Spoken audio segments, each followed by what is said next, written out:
Dieu vous dit aujourd'hui, pourquoi luttez-vous seul? Abandonnez-lui tout et trouvez le repos en moi. Combien de fois avez-vous essayé de prendre les choses en main et vous êtes-vous retrouvé encore plus épuisé? Vous dites même avoir confiance, mais au fond de vous, vous avez l'impression de porter un fardeau trop lourd, comme si tout dépendait de vous. Et peut-être en écoutant cela, vous vous demandez-vous, pourquoi est-ce que je continue à lutter seul si je ne voulais que me reposer? La vérité, c'est qu'il y a en vous une lutte que personne ne voit, mais que Dieu voit. Il vous a vu vous taire alors que vous vouliez crier. Il vous a vu vous réveiller à 3 heures du matin, essayant de contrôler l'incontrôlable. Il vous a vu feindre la force devant les autres, alors qu'au fond de vous, votre âme se brise dans le silence. Et c'est pourquoi Dieu vous dit aujourd'hui, « Donnez-moi tout et trouvez le repos ». Peu de gens le savent, mais les paroles de Jésus cachent un secret qui peut transformer radicalement votre façon d'affronter vos combats. Le monde enseigne que vaincre signifie résister, qu'être fort signifie tout endurer seul, qu'avoir la foi signifie ne jamais faiblir. Mais le ciel dit le contraire. La vraie force réside dans l'abandon. L'abandon n'est pas un échec, c'est une foi mûre. Et seuls ceux qui ont essayé de tout contrôler et ont échoué comprennent la beauté du repos en Dieu. Ce qui suit dans ce message peut non seulement apaiser votre cœur, mais aussi révéler quelque chose qui a été caché pendant des siècles, quelque chose que les apôtres ont découvert, que les prophètes ont compris et que le Saint-Esprit veut maintenant vous révéler. Peu importe vos difficultés, ce message est la réponse que votre cœur cherche depuis longtemps. Il existe un repos qui ne dépend pas de vacances, d'évasion ou de solutions immédiates. C'est un repos profond, spirituel et éternel, et on ne le trouve qu'en Jésus. Si vous vous sentez perdu, fatigué, accablé, restez avec nous, car ce qui sera révélé ensuite peut tout changer. Votre fardeau, vos difficultés, votre anxiété, votre âme. Mais d'abord, vous devez faire un choix, continuer à lutter seul, ou finalement tout abandonner à lui. Respirez profondément, fermez les yeux un instant et ressentez. Oui, ressentez, tout simplement. Parce que quelque chose se passe en vous. Ce n'est pas une coïncidence, ce n'est pas le fruit du hasard, vous n'êtes pas arrivé ici par hasard, c'est Jésus qui vous a amené. Et si cette parole a commencé à toucher quelque chose en vous, écrivez dans les commentaires « Je choisis de me reposer en Dieu ». Cette phrase n'est pas un simple commentaire, c'est une confession. C'est un acte de foi, un abandon du cœur. C'est vous qui dites au ciel « Seigneur, je ne veux plus marcher seul ». Alors écrivez avec audace, rendez-le public. Car lorsque vous déclarez avec foi, le monde spirituel bouge. Si ce message vous a touché d'une quelconque manière, s'il vous apporte clarté, paix ou réconfort, n'hésitez pas à aimer cette vidéo. Chaque j'aime permet à cette parole d'atteindre quelqu'un qui a besoin de l'entendre. Tu n'es pas seul. Peut-être, grâce à votre geste, ce message touchera-t-il le cœur de quelqu'un qui est à bout. Ne sous-estimez pas le pouvoir d'un simple acte de foi. Et si vous sentez que vous avez trouvé ici plus qu'une simple vidéo, si vous avez trouvé un espace sûr, une parole vivante, une rencontre avec Jésus, abonnez-vous à la chaîne. Ici, vous n'êtes pas spectateur, vous faites partie de quelque chose de plus grand. Nous sommes une communauté qui ressent, prie, pleure et s'élève, ensemble. Et Jésus est parmi nous. Restez ici, car dans quelques secondes, quelque chose de profond vous sera révélé. Une vérité puissante vous attend, allons-y. Combien de fois avez-vous dit « tout va bien » juste pour éviter d'inquiéter les autres, alors que votre âme criait au secours? Vous continuez à vivre, à résoudre, à organiser, à contrôler tout ce qui vous entoure, jusqu'à ce que vous réalisiez que ce qui était censé être de l'amour est devenu un fardeau, que ce qui était de l'attention est devenu une prison, que ce qui était du zèle est devenu de l'épuisement. Et vous continuez à vous battre, intérieurement comme extérieurement, comme si tout dépendait de vous, mais en vérité, ce n'est pas le cas. Cela n'a jamais été le cas. Il y a une énorme différence entre être responsable et être asservi par l'idée que vous devez tout maintenir en place. Et c'est peut-être pour cela que votre cœur est si fatigué, parce que vous croyez que si vous arrêtez, tout s'effondrera. Et c'est là que réside la tromperie. Car celui qui maintient tout en place, ce n'est pas vous, c'est Dieu. Et il vous demande, combien de temps allez-vous essayer de faire cela seul? Vous priez, mais vous n'arrivez pas à apaiser votre esprit. Vous lisez la Bible, mais vous ne ressentez pas la paix. Vous servez, vous aidez, vous conseillez, mais vous sentez quelque chose en vous se dessécher. C'est comme si votre esprit disait « Je n'en peux plus ». Mais au lieu de vous reposer, vous persévérez. Et vous persévérez parce que vous avez appris qu'abandonner est un signe de faiblesse, que demander de l'aide est un échec, que la dépendance est dangereuse. Mais tout cela est mensonge. des mensonges auxquels vous avez cru si longtemps qu'ils sont devenus des murs autour de votre âme. Et c'est pourquoi Dieu vous a conduit à cette parole. Parce qu'il veut briser ces murs, il veut vous enseigner ce qu'est le véritable repos. Et je ne parle pas de vacances, je ne parle pas de dormir davantage, je ne parle pas de fuir, je parle d'un repos intérieur, d'un soulagement qui ne vient que lorsque vous abandonnez le contrôle. Lorsque vous levez les yeux et dites « Seigneur, je n'en peux plus ». Jésus visita la maison de Marthe et Marie. Sa présence emplit les lieux. Mais tandis que Marie était assise à ses pieds, écoutant, recevant, se reposant, Marthe était trop occupée à tout faire. Et même avec Jésus là, Marthe était agitée. Elle essayait de faire face, de tout contrôler. Et lorsqu'elle se sentait seule dans ses efforts, elle se plaignait. Elle voulait que Jésus réprimande Marie pour son inaction. Mais ce que Jésus dit change tout. « Marthe, Marthe, tu t'inquiètes et tu t'agites pour beaucoup de choses, mais une seule te suffit. Marie a choisi la meilleure part et elle ne lui sera pas enlevée. » C'était bien plus qu'un compliment à Marie. C'était une révélation de la priorité spirituelle. Jésus ne disait pas que servir était mal. Il disait que lorsqu'on privilégie l'action à l'être, on perd quelque chose. Et ce qui est perdu, c'est précisément ce dont notre âme a le plus besoin, la présence, l'intimité, le repos. Cette histoire révèle quelque chose de choquant. On peut être avec Jésus et pourtant être las. On peut être impliqué dans les œuvres de Dieu et pourtant être agité, car ce n'est pas sa présence qui change tout, mais la mesure dans laquelle on s'abandonne à elle. Marthe était dans la maison avec le Fils de Dieu, et pourtant elle était bouleversée. Cela ne vous rappelle-t-il pas quelque chose? Vous aimez Jésus, vous croyez en lui, mais vous luttez encore contre vos propres forces, et il vous dit « Arrête, abandonne-toi, assieds-toi, je suis là ». L'abandon n'est pas une suggestion, c'est la seule véritable issue pour ceux qui portent trop de poids sur leur âme. À vouloir être fort en permanence, on s'éloigne de la seule véritable force qui existe, la sienne. À vouloir tout contrôler, on se ferme au surnaturel. Le contrôle que vous recherchez si désespérément est précisément ce qui vous empêche de voir les miracles. Car les miracles ne se produisent pas là où il y a du contrôle, ils se produisent là où il y a de la foi. Et la foi, c'est l'abandon. Pensez-y, combien de fois avez-vous ressenti le besoin d'en faire plus, de prier davantage, d'être plus? Combien de fois avez-vous cru que si vous n'en faisiez pas plus, personne ne le ferait? Que si vous lâchiez prise, tout irait mal? Et combien de fois cela vous a-t-il conduit à l'épuisement, à la frustration et à la culpabilité? C'est précisément ce que Jésus veut aborder aujourd'hui. Car lutter seul n'est pas noble, c'est dangereux. C'est de l'autosuffisance déguisée en spiritualité. C'est du contrôle déguisé en zèle. Et cela vous empêche de connaître le repos qu'il a promis. La promesse n'est pas « Venez à moi, vous tous qui êtes forts et capables de tout ». La promesse est « Venez à moi, vous tous qui êtes fatigués et chargés, et je vous donnerai du repos ». Ce soulagement n'est pas émotionnel. Il est spirituel, il est profond. C'est un repos qui envahit l'âme, qui réorganise les pensées, qui guérit les blessures invisibles. C'est le genre de paix qui ne dépend pas des circonstances, mais de l'abandon. Et il vous l'offre aujourd'hui, mais à une condition, cessez de lutter seul. Et c'est peut-être le plus grand acte de foi de votre vie, plus que l'ascension d'une montagne, plus que le jeûne, plus que la prédication. La plus grande démonstration de foi que vous puissiez faire maintenant est peut-être de vous arrêter et de vous abandonner. Dites à Dieu, j'ai besoin de me reposer en toi, car seuls ceux qui ont confiance se reposent. Et seuls ceux qui croient que Dieu prend soin de tout, même quand on ne le voit pas, ont confiance. Ce repos est comme une maison au milieu de la tempête. La pluie tombe, le vent souffle, mais à l'intérieur, la sécurité règne. Non pas parce que tout est résolu, mais parce que le cœur sait qui contrôle. Et c'est ce que Jésus veut vous enseigner. Il ne veut pas que vous portiez plus que ce à quoi vous êtes appelés. Il ne veut pas que votre spiritualité soit un marathon d'obligations. Il veut que votre foi soit un lieu de repos, un abandon vivant, une confiance constante. Il veut que vous vous autorisiez à être un enfant et non un gestionnaire de l'univers. Car dans le royaume de Dieu, ce ne sont pas ceux qui font le plus qui reçoivent le plus. Ce sont ceux qui font le plus confiance, ceux qui dépendent, ceux qui s'assoient, ceux qui choisissent la meilleure part. Si ce mot vous a profondément touché, écrivez dans les commentaires « Seigneur, je suis assis à tes pieds », que ce soit votre décision. Que cette phrase soit plus qu'une expression, elle soit un abandon, un cri silencieux de votre âme qui dit « Assez, je ne me battrai plus seul ». Et malgré tout ce qui a été dit, il reste encore beaucoup à révéler, car il y a des facettes de cette souffrance que seule la lumière de la parole peut révéler.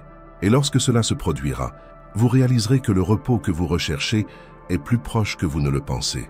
Vous êtes sur le point d'assister à un scénario où tout semble perdu, où toute issue semble bloquée, où le ciel semble fermé, où le désespoir frappe fort et où les larmes ne coulent plus, car votre cœur est las de pleurer. C'est ce moment où vous regardez autour de vous et ne voyez aucune solution. Vous regardez en arrière et ressentez de la culpabilité. Vous regardez devant vous et ne voyez que l'incertitude. C'est alors que votre âme s'écrie « Seigneur, je ne vois aucune issue ». Et c'est peut-être exactement là où vous en êtes maintenant, en difficulté.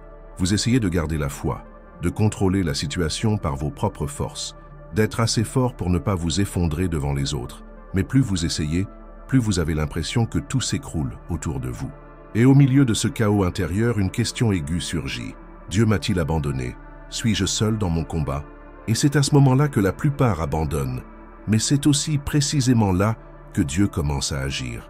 Imaginez un instant le peuple d'Israël, fraîchement libéré d'Égypte. Il marchait plein d'espoir entrevoyant la promesse, jusqu'à ce qu'ils se retrouvent face à face avec la mer Rouge devant eux et l'armée de Pharaon derrière eux. La situation était absurde, impossible. Il n'y avait aucune issue, et c'est là que beaucoup peuvent s'identifier. Vous n'êtes peut-être pas confronté à une mer au sens littéral du terme, mais vous êtes confronté à des dettes impayables, des diagnostics difficiles, des relations qui s'effondrent et une anxiété qui vous empêche de dormir, et vous vous sentez encerclé, sous pression, pris au piège. Mais c'est dans ce scénario même que Dieu a dit à Moïse quelque chose qui résonne encore aujourd'hui dans le cœur des affligés. « L'Éternel combattra pour vous, et vous garderez le silence. » Exode 14, 14. Autrement dit, cessez d'essayer de lutter par vos propres forces, gardez le silence. Ayez simplement confiance, je ferai l'impossible pour vous. Et ce qui se produisit ensuite fut surnaturel. La mer s'ouvrit, le peuple passa à sec et l'impossible devint témoignage. Mais comprenez bien, le miracle ne se produisit qu'après la reddition. Après la fin du bruit, après la soumission des mains, Dieu n'agit pas là où règne le désespoir débridé. Il agit là où règne la foi silencieuse.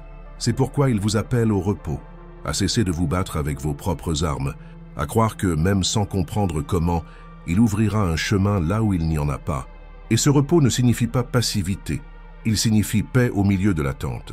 Il signifie prendre une grande inspiration et dire « Je ne sais pas comment, mais je sais en qui j'ai confiance ». Peut-être avez-vous passé des années à essayer de faire en sorte que les choses fonctionnent, à essayer de sauver votre foyer, votre mariage, votre santé émotionnelle. Peut-être êtes-vous comme Israël, assailli par les problèmes à venir et les blessures du passé à l'arrière, et la panique s'installe. Mais attention, Dieu ne vous a pas amené jusqu'ici pour vous abandonner. Il vous a amené jusqu'ici pour que vous puissiez voir de vos propres yeux ce que signifie dépendre entièrement de lui. Car tant que vous essayez d'y arriver seul, vous ne verrez pas la gloire. Mais dès que vous cessez de courir dans le désespoir et que vous prenez position par la foi, le surnaturel se produit. La mer s'ouvre, l'âme trouve le repos. La provision vient d'où vous n'auriez jamais imaginé. C'est le moment d'arrêter de lutter avec désespoir. Car il y a des batailles que l'on ne gagne qu'en se taisant, en capitulant, en disant « Seigneur, je n'ai plus la force, mais j'ai encore confiance ». Et c'est peut-être cette confiance brisée et tremblante que Dieu attend, car il n'a pas besoin de votre force. Il a besoin de votre abandon. Et oui, abandonner le contrôle est effrayant. C'est terrifiant de lâcher les rênes d'une vie d'autosuffisance, mais c'est précisément là qu'il agit. Car pendant que vous luttez, il observe, mais quand vous capitulez, il agit. Et l'action de Dieu n'est pas symbolique. Il déplace des montagnes, il transforme les diagnostics, il reconstruit des familles, il restaure ce qui semblait perdu, il sépare les mers. Si ce mot vous a interpellé, écrivez dans les commentaires « Seigneur, j'ai confiance même sans voir », que cette phrase soit votre abandon. Que ce soit votre décision d'arrêter de vous battre de vos propres mains et de laisser Dieu entrer dans votre combat, car c'est dans l'abandon que commence le repos. Et c'est dans le repos que les miracles s'épanouissent. Mais ce n'est pas tout. Une autre histoire révèle quelque chose d'encore plus profond sur ce que signifie vraiment tout abandonner. Préparez-vous, car la suite pourrait vous ouvrir les yeux comme jamais auparavant. Vous êtes-vous déjà senti si épuisé que vous ne saviez même plus comment conserver votre force? Avez-vous remarqué comment, parfois, tenter de tout supporter et de tenir tête à tout le monde vous fait perdre votre force? C'est un poids invisible, mais réel. Un épuisement non seulement physique, mais aussi spirituel. Et souvent, votre entourage ne se rend même pas compte à quel point vous vous effondrez intérieurement. Parce que vous avez appris à le cacher. Vous avez appris à porter l'armure de la force même lorsque votre cœur est en ruine. Mais combien de temps lutterez-vous ainsi? Combien de temps porterez-vous ce fardeau seul, comme si Dieu voulait que vous gagniez des batailles par vos propres forces? Il y a une limite à ce que vous pouvez supporter, et peut-être en êtes-vous très proche, ou peut-être l'avez-vous déjà dépassé, et survivez-vous simplement à l'extérieur, tout en vous effaçant intérieurement. Et le plus dangereux, c'est que personne ne le voit. Car alors que tout le monde admire votre résilience, vous avez l'impression de ne plus supporter d'être fort. Cette douleur est ancienne.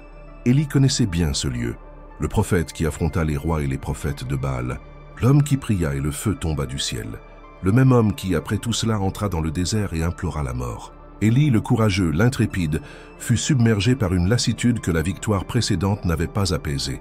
C'est profond, car cela montre que même ceux qui vivent des miracles peuvent être malades dans leur âme. Élie n'était pas dans le péché, il n'avait pas perdu la foi, il était simplement las de lutter, d'être fort, de porter seul un poids spirituel et émotionnel qui ne lui convenait plus. Et c'est à ce moment-là que Dieu ne le réprimanda pas, Dieu ne l'accusa pas, Dieu ne lui dit pas « Réagis, tu es fort ». Au lieu de cela, Dieu envoya un ange et dit « Lève-toi et mange, car le chemin est trop long pour toi ». 1 Roi 19:7. Regardez le cœur de Dieu. Il n'exigea rien de plus, il offrit sa subsistance. Il comprit la faiblesse, il respecta la fatigue. Et il a fait cela parce qu'il savait que la route était encore longue. Et pour continuer, Élie avait besoin d'être renouvelé, et non pas pressé. Combien de fois avez-vous dû vous cacher pour pleurer? Combien de fois vous êtes-vous senti mal de vouloir arrêter? Il existe une culture au sein de la foi chrétienne qui pousse parfois les gens à se comporter comme s'ils étaient spirituellement surhumains, comme si reconnaître ses propres limites était un signe de faiblesse spirituelle. Mais est-ce biblique? La foi qui plaît à Dieu est-elle celle qui fait comme si tout allait bien, ou celle qui capitule en disant « Seigneur, je n'y arriverai pas seul », car c'est exactement ce qu'Élie a fait, et c'est exactement ce que vous devez faire. Admettre son épuisement n'est pas un échec. L'échec, c'est continuer à se détruire intérieurement juste pour maintenir une image que même Dieu ne vous a pas demandée. Il faut cesser de chercher à être fort en permanence, car la foi ne consiste pas à prendre une pause. La foi, c'est avoir suffisamment confiance pour s'effondrer dans les bras de Dieu, et c'est dans cet abandon que le véritable repos commence. Quand on comprend que l'on n'a plus à tout porter, que Dieu n'attend pas de vous une performance parfaite, mais un abandon sincère, qu'il ne veut pas que vous réussissiez par l'effort, mais que vous marchiez avec lui dans la confiance. Vous avez peut-être passé toute votre vie à être le pilier de votre famille, le soutien de vos amis, le seul responsable de tout. Mais qui prend soin de vous? Qui vous soutient quand personne ne regarde? Dieu dit « Laisse-moi te porter ». Mais pour cela, il faut se libérer de ce poids, admettre que vous n'en pouvez plus. Si ce message a touché votre douleur, écrivez dans les commentaires « Seigneur, soutiens-moi dans ma faiblesse », que ce soit plus qu'une simple phrase, que ce soit une véritable demande, une confession courageuse, un pas vers l'étreinte de Dieu. Et si cette parole vous a édifié, cliquez sur « J'aime » et partagez-la avec quelqu'un qui a besoin de l'entendre. Vous pourriez être la réponse à une prière aujourd'hui. Il y a des moments où ni la force ni la foi visible ne suffisent, et c'est alors que le ciel se révèle de manière inattendue. Une scène des Écritures montre ce qui arrive quand tout semble désespéré, et cette révélation peut changer votre façon d'affronter vos propres difficultés. Tout était en place. Du moins, c'est ce que Pierre pensait. Il avait marché avec Jésus, vu des miracles, marché sur l'eau, assisté à la multiplication des pains, et pourtant, il n'a fallu qu'un instant d'instabilité pour couler. La scène est saisissante, presque cinématographique. Les disciples sont au milieu de la mer. La tempête secoue la barque, et au milieu de la confusion, ils voient quelqu'un marcher sur l'eau. Pierre, impulsif comme toujours, dit « Seigneur, si c'est toi, ordonne-moi de venir à toi. » Jésus dit « Viens ». Et Pierre part, il marche. Il défie l'impossible. Il transgresse les lois de la logique. Mais alors il quitte Jésus des yeux et se met à regarder le vent. Le bruit de la tempête devient plus fort que l'appel, et il coule. Le même homme qui marchait sur l'eau commence à s'immerger. Son sentiment de contrôle s'estompe. La peur le submerge. Le désespoir le submerge. Combien de fois avez-vous ressenti cela? Qu'au moment où vous pensiez tenir bon, quelque chose vous a entraîné dans le naufrage. Que, alors que tout le monde vous voyait marcher sur l'eau, vous couliez déjà intérieurement. Il y a des moments où la vie semble vous échapper. Les factures s'accumulent. Votre santé vacille. Vos relations s'effondrent. Et vous essayez de garder la foi, de garder votre sang-froid, de paraître maître de la situation, jusqu'à ce que vous n'en puissiez plus, jusqu'à ce que, comme Pierre, vous criez « Seigneur, sauve-moi ». Le désespoir vous envahit, car vous vous sentez sans fondement, sans issue, sans force. Et à ce moment-là, le pire mensonge murmuré à votre âme est « Tu es seul, Dieu s'est retiré ». Mais ce n'est pas vrai, car avant même que Pierre ne disparaisse sous les flots, la main de Jésus était déjà tendue. Et il dit « Homme de peu de foi, pourquoi avez-vous douté ?» Matthieu 14, 31. La question de Jésus n'est pas une condamnation, c'est un appel à la conscience. Car il savait que Pierre avait coulé lorsqu'il avait cessé de le regarder, lorsqu'il avait troqué sa présence contre l'inquiétude, lorsqu'il avait remplacé la foi par une tentative de contrôle. Ce qui vous fait couler, ce n'est pas la tempête, c'est là que se posent vos yeux, et c'est là qu'intervient la libération. Vous n'avez plus besoin de lutter pour tout garder sous contrôle, car en vérité, vous ne l'avez jamais eu, et ce n'est pas grave, car le contrôle n'a jamais été ce qui vous a soutenu, c'était la main de Dieu. C'est ce qui vous soutient quand tout s'écroule. C'est ce qui vous relève quand vous ne pouvez plus vous relever. C'est ce qui vous sauve même quand vous n'avez pas la force d'appeler à l'aide. La promesse de Jésus n'est pas que la tempête cessera immédiatement. C'est que même au cœur de celle-ci, il vous trouvera. Même noyé dans vos doutes, votre anxiété et votre chaos, il vous atteindra et cela change tout. Car cela signifie que vous n'avez plus à vous reprocher de ne pas être toujours fort. Il vous suffit d'avoir suffisamment confiance pour continuer à le regarder. Il ne s'agit pas de ne jamais vaciller, il s'agit de savoir où regarder quand la peur vous frappe. Il s'agit de se rappeler que même lorsque le vent souffle, une main ferme vous attend. Le repos que vous recherchez ne réside pas dans le contrôle. Il réside dans l'abandon. Il s'agit de reconnaître que même lorsque tout semble désordonné, votre regard fixé sur Jésus est ce qui vous permet de garder les pieds sur l'eau. Si ce message vous a touché, écrivez dans les commentaires « Seigneur, je détourne les yeux du vent et je me tourne vers toi ». Faites de cela un acte de foi, que ce soit un abandon, une reconnaissance de votre volonté de ne plus sombrer en essayant de conserver une force que vous n'avez pas. Et si cette parole vous a touché, ne la gardez pas pour vous. Partagez-la avec quelqu'un qui essaie lui aussi de se maintenir à flot au milieu de la tempête. Il y a des situations où l'on capitule et où l'on sombre, mais il y en a d'autres où la peur de faire confiance est si grande qu'on n'essaie même plus. Et ce que cette peur cache est encore plus profond qu'il n'y paraît. Préparez-vous, car ce qui vient ensuite pourrait révéler une blessure que vous n'avez jamais su guérir et vous ouvrir une nouvelle chance de guérison. Thomas avait vu des miracles. Il avait marché aux côtés de Jésus. Il avait entendu les paroles les plus puissantes jamais prononcées sur cette terre. Il avait été témoin de la résurrection de Lazare. Il avait vu des paralytiques marcher, des lépreux être guéris. Il n'était pas un simple spectateur curieux dans la foule. Il était l'un des 12, il était intime, proche. Il marchait avec le Maître. Et pourtant, lorsque la douleur est arrivée, lorsque la peur l'a envahi et que la tragédie de la croix s'est installée, sa foi s'est effondrée. Thomas s'est caché, il s'est renfermé, il s'est retiré. Le traumatisme de la perte de Jésus, la confusion entre les promesses faites et la réalité vécue, le poids de la déception, tout cela l'a fait reculer.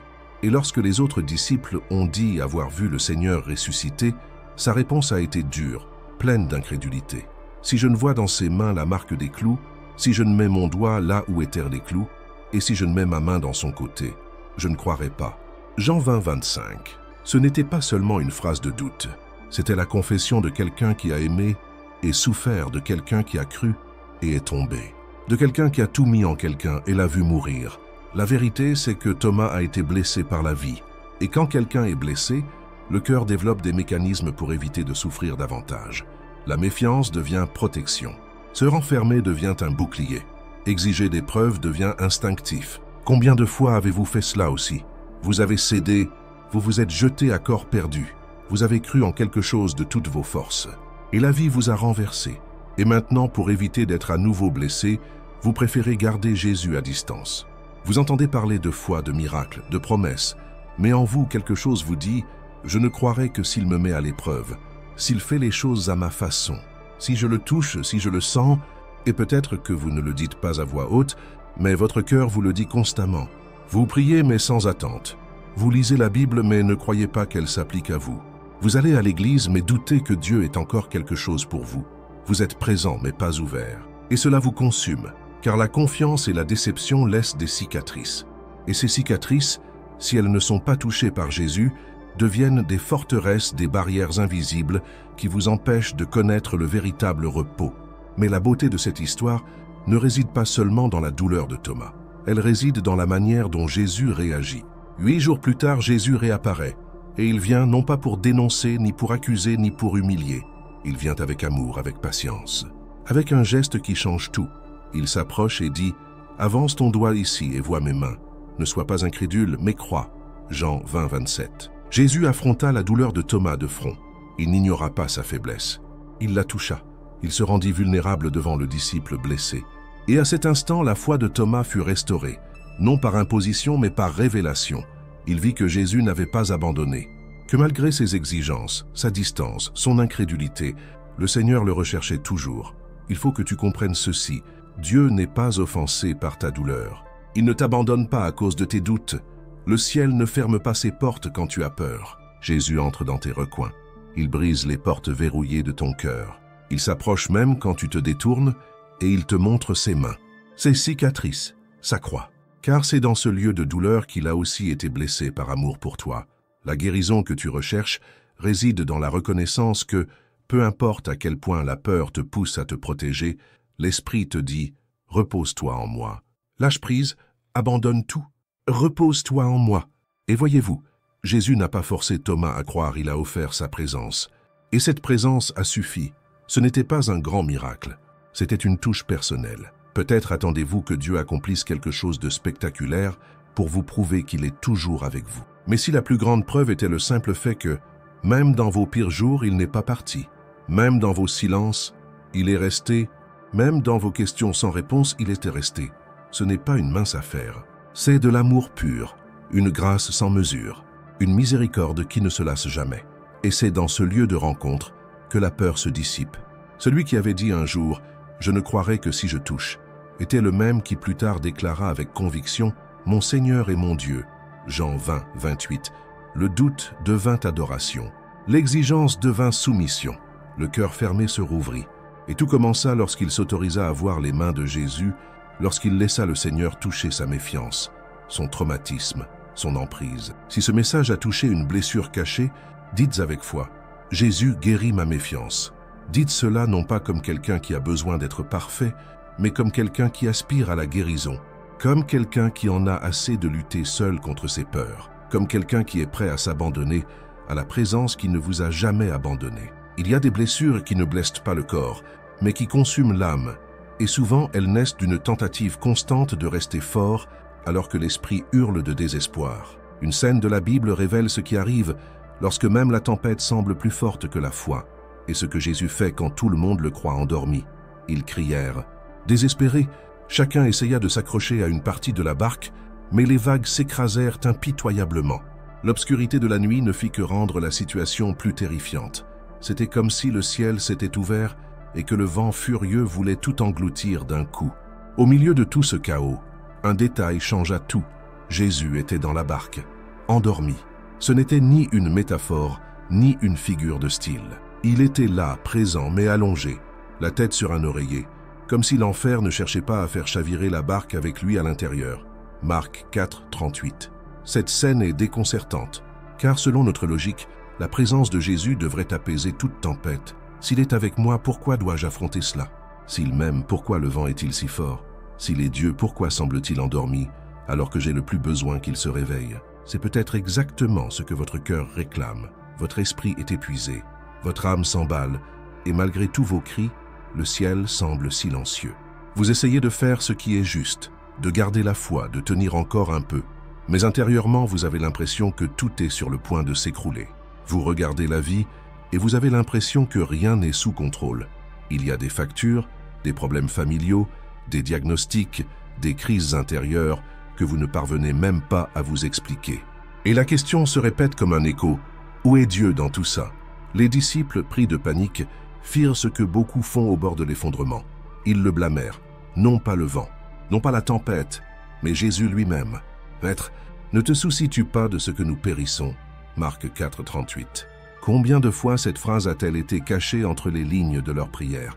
Seigneur, pourquoi gardes-tu le silence? M'as-tu oublié? Ma souffrance ne touche-t-elle plus ton cœur? Mais ce qui se passe ensuite change tout. Jésus se lève. Il se lève non pas parce que le bateau est sur le point de couler, mais parce qu'il veut révéler quelque chose de plus profond que le calme extérieur. D'un mot, il menace le vent.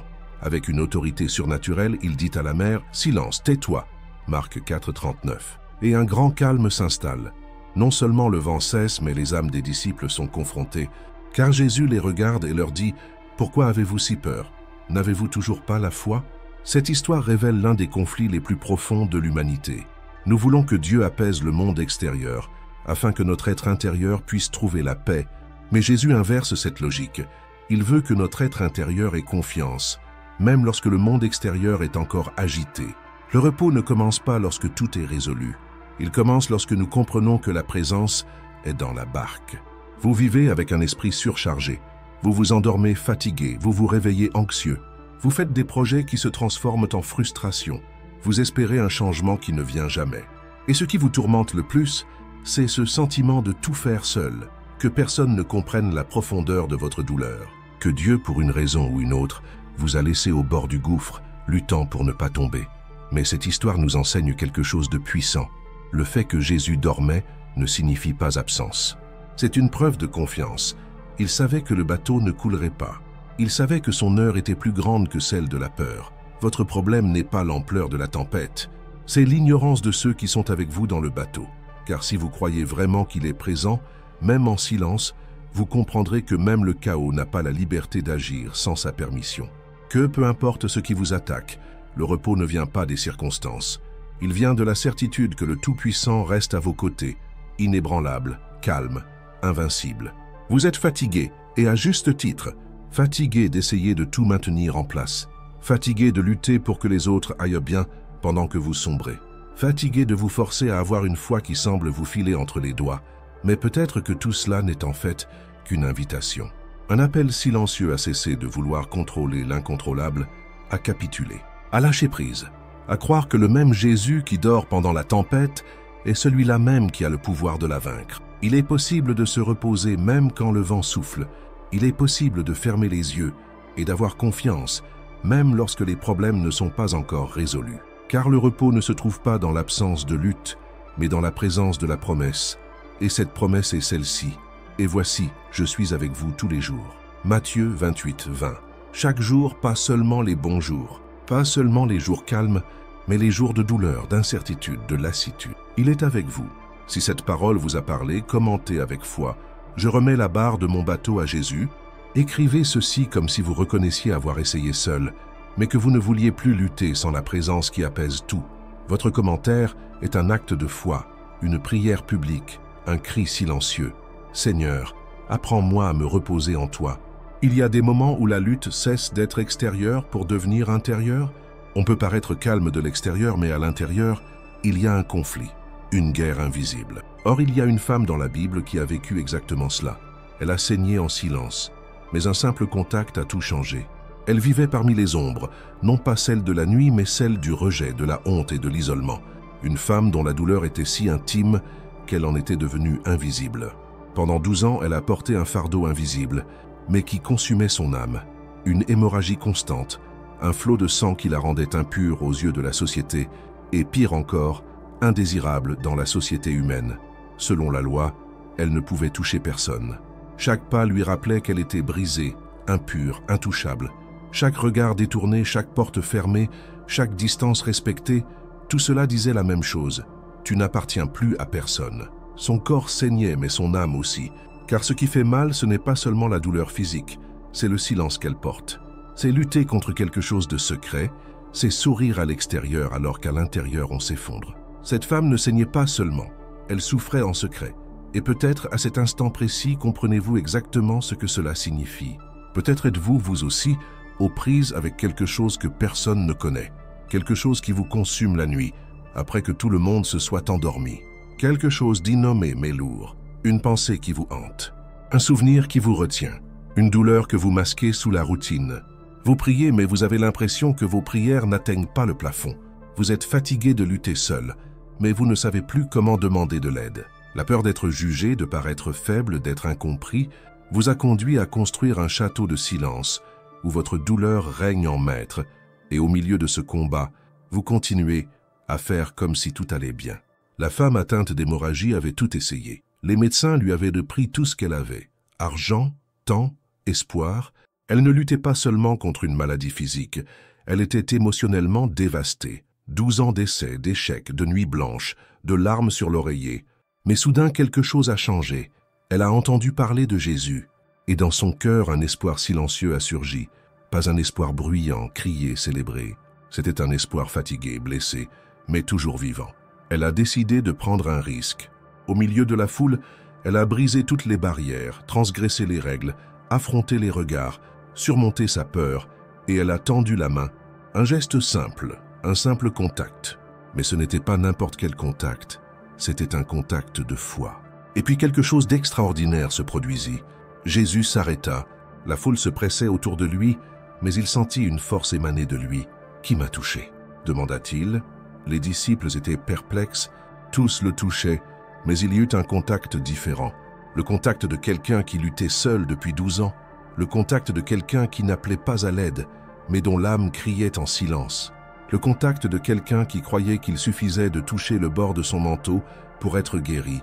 Et Jésus ne laissa pas passer cette femme inaperçue. Il la chercha, la regarda dans les yeux et dit « Ma fille, ta foi t'a sauvée. Va en paix et sois délivrée de ton affliction. » Marc 5, 34. Note, il l'appelait sa fille. Celle qui avait été traitée comme un fardeau, un problème, une malédiction, était désormais appelée sa fille. Jésus n'a pas seulement guéri son corps, il a restauré son identité. Il a brisé le cycle du rejet, de la solitude et de la honte. Et cette guérison n'est pas venue par de belles paroles ni de formules magiques. Elle est venue par l'abandon, par une foi silencieuse, par le courage de s'approcher de lui avec tout ce qui lui restait, même en luttant contre un secret. Peut-être que votre combat n'est pas physique, peut-être qu'il est émotionnel. Peut-être êtes-vous confronté à quelque chose que personne ne découvrirait en regardant de l'extérieur. Mais Jésus voit, il ressent, il perçoit le contact de l'âme, le mouvement silencieux du cœur qui réclame la guérison. Il n'a pas besoin que vous ayez les mots justes. Il ne s'attend pas à ce que vous alliez bien. Il veut juste que vous le touchiez, que vous croyiez, que vous cessiez de cacher votre douleur et que vous le laissiez la transformer. Vous avez peut-être été ignoré de tous, mais vous n'avez jamais été invisible à ses yeux. Votre souffrance n'est pas passée inaperçue. Votre silence a été entendu par le ciel. Si ce mot vous a trouvé au cœur d'une douleur cachée, écrivez dans les commentaires « Jésus, vois-moi à l'intérieur ». Déclarez-le comme une foi active, comme un appel à l'aide, comme un abandon, car c'est dans cette vulnérabilité qu'il agit avec le plus de puissance. Si cette vidéo vous a interpellé, cliquez sur « J'aime » en signe de foi. Partagez-la avec quelqu'un qui, lui aussi, cache sa douleur derrière un sourire. Vous pourriez être le pont que Dieu utilise pour guérir quelqu'un qui a perdu la force de se battre. Il y a une sorte d'effondrement qui ne s'annonce pas par des cris, mais par le silence. Un effondrement qui survient de l'intérieur, lentement, sans fanfare, et c'est dans ce point invisible de l'âme que le ciel commence à agir le plus profondément. Il existe une limite invisible que beaucoup connaissent, mais dont peu parlent. Un point où le corps continue, mais où l'âme est si épuisée que tout devient un effort presque insupportable. C'est ce sentiment qu'un poids de plus, une exigence de plus, une frustration de plus, et tout s'écroule. Parfois, il n'est même pas nécessaire que ce soit quelque chose de grandiose. Il suffit d'un mot, d'un silence inattendu, d'un geste d'indifférence, et voilà, on a l'impression d'avoir atteint le bout. On est au bord de l'effondrement. Et le pire, c'est que personne ne semble le remarquer, car ceux qui vivent cela savent si bien le cacher. On a appris à fonctionner même blessé, à persévérer même quand tout en soi crie à l'aide. Mais que se passe-t-il lorsque cet effondrement survient, quand même le masque ne tient plus? Job connaissait cette limite. C'était un homme intègre, fidèle à Dieu, admiré de tous. Mais soudain sa vie a basculé. Il a perdu ses enfants, ses biens, sa santé. Et il a aussi perdu la présence de ceux qui prétendaient être à ses côtés. Ses amis, au lieu de le réconforter, l'accusaient. Ses journées sont devenues insupportables et son âme était en ruine. Mais même dans cet état, Job a fait quelque chose de puissant. Il n'est pas resté silencieux devant Dieu. Il s'est arraché le cœur. Il a crié, il a questionné, il a pleuré. Car parfois, la foi n'est pas un silence soumis. Parfois, la foi consiste à crier devant Dieu de toutes ses forces. Et c'est précisément là, dans son plus profond épuisement, que Dieu lui a parlé le plus intensément. Job n'avait pas toutes les réponses, mais il a eu une révélation la plus grande de toutes. Dieu n'était jamais loin. Je te connaissais par ouï-dire, mais maintenant mon œil t'a vu. Job 42,5. Cette phrase a une portée spirituelle immense, car elle montre que la douleur, aussi dévastatrice soit-elle, peut révéler ce que le calme ne peut révéler. On entend peut-être parler de paix, de foi, de repos, mais c'est lorsque l'on atteint ses limites que l'on comprend ce que signifie tout abandonner à Dieu. C'est lorsque l'on n'a plus la force de lutter que l'on commence à réaliser qu'il n'a jamais été question de se battre de ses propres mains. C'est lorsque l'on lâche enfin prise, faute de pouvoir tenir, que Dieu intervient et nous soutient. Et peut-être avez-vous raison à ce stade. Un stade qui semble être une fin, mais qui peut en réalité être un nouveau départ. Un stade où tout ce que vous avez construit semble s'effondrer, mais où seule l'illusion que vous deviez tout contrôler est détruite. Car Dieu ne vous a jamais appelé à vaincre par la force. Il vous a appelé à la confiance, au repos, à l'abandon. Et cela peut paraître comme de la faiblesse, mais en fait, c'est le début de la vraie force. Car lorsque vous lâchez prise, Dieu vous soutient. Cet abandon n'est pas de la passivité. C'est un abandon actif, c'est dire « Seigneur, je n'ai plus le contrôle, mais toi, si… » C'est cesser de lutter seul, cesser de chercher à faire ses preuves, cesser de faire semblant que tout va bien. C'est admettre « Je n'y arrive pas, mais je te fais confiance. » Ce n'est pas de la faiblesse, c'est de la foi. Et la foi, dans ce contexte, n'est pas l'absence de douleur. C'est la présence de la confiance au milieu de la souffrance. Job a été restauré, non pas lorsqu'il a tout compris, mais lorsqu'il s'est complètement abandonné, lorsqu'il a reconnu que, même dans la douleur, Dieu était toujours Dieu. Et cela a tout changé. Et vous, êtes-vous au bord de la dépression? Avez-vous tout porté seul de peur de vous effondrer devant les autres? Combien de fois vous êtes-vous enfermé dans la salle de bain juste pour pouvoir pleurer sans que personne ne vous voie? Combien de nuits avez-vous passé sans dormir parce que votre esprit ne s'arrêtait pas? Et combien de fois vous êtes-vous demandé « Seigneur, où es-tu » Mais que se serait-il passé s'il ne vous avait jamais quitté? Et s'il vous avait porté tout ce temps, même quand vous pensiez être seul? Et si cette dépression qui semble être la fin était en fait le moment où votre foi devient plus vivante, plus réelle, plus profonde? Si ce mot vous a parlé, commentez. Même au bord du gouffre, je choisis de faire confiance. Que ceci soit votre déclaration de foi.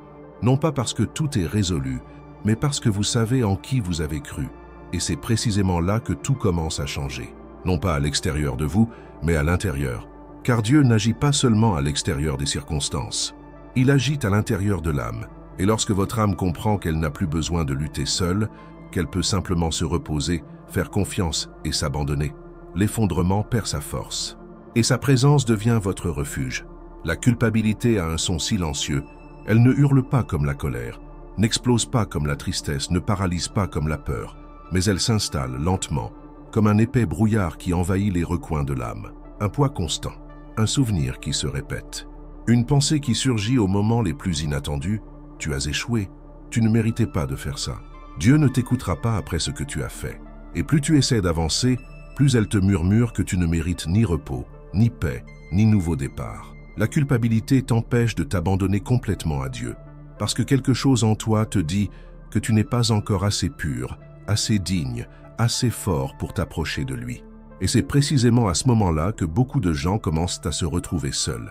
Ils essaient de se justifier, de se corriger, de se cacher. Mais au fond, tout ce dont ils ont besoin, c'est de grâce, de pardon, d'un nouveau départ. Pierre sait ce que c'est. Il aimait Jésus, il avait juré fidélité, il avait promis de ne jamais l'abandonner. Mais sous la pression, lorsque la peur l'a saisi, il l'a renié. Pas une, ni deux, mais 3 fois. Il a renié celui qu'il aimait le plus. Et pire encore, il l'a fait, alors que Jésus était conduit à la crucifixion. Au chant du coq, Pierre est revenu à la raison. Le poids de la culpabilité l'a écrasé. Il a pleuré amèrement. Et tout indiquait que ce serait la fin de son histoire, que son échec l'avait disqualifié à jamais. Mais Dieu ne pense pas comme les hommes. Après la résurrection, Jésus apparut aux disciples et, dans un moment hautement symbolique, leur prépara un repas. Ce matin-là, au bord de la mer, Jésus regarda Pierre et, au lieu de l'accuser, lui posa des questions. « Pierre, m'aimes-tu » Ce n'était pas un interrogatoire, c'était une restauration. Jésus donna à Pierre 3 occasions de lui déclarer son amour, comme pour effacer chaque reniement par une nouvelle chance. Et à la fin, il dit « Paix mes brebis » Jean 21, 17. Il ne s'agit pas seulement de pardon, c'est de réintégration. C'est une guérison complète. C'est comme si Jésus disait « Tu as encore une place, tu as encore un but, tu n'as pas été rejeté ». Tel est le cœur de Dieu pour ceux qui se sentent souillés par la culpabilité Il ne se contente pas de pardonner, il restaure. Il ne se contente pas d'accueillir, il envoie, et c'est une révolution dans la compréhension spirituelle, car on nous a appris à penser que les erreurs nous séparent de Dieu. Et oui, le péché crée un gouffre, mais la grâce construit un pont. La culpabilité sans repentance est une prison, mais une repentance sincère trouve toujours une porte ouverte, car Dieu ne veut pas vous garder prisonnier de votre passé.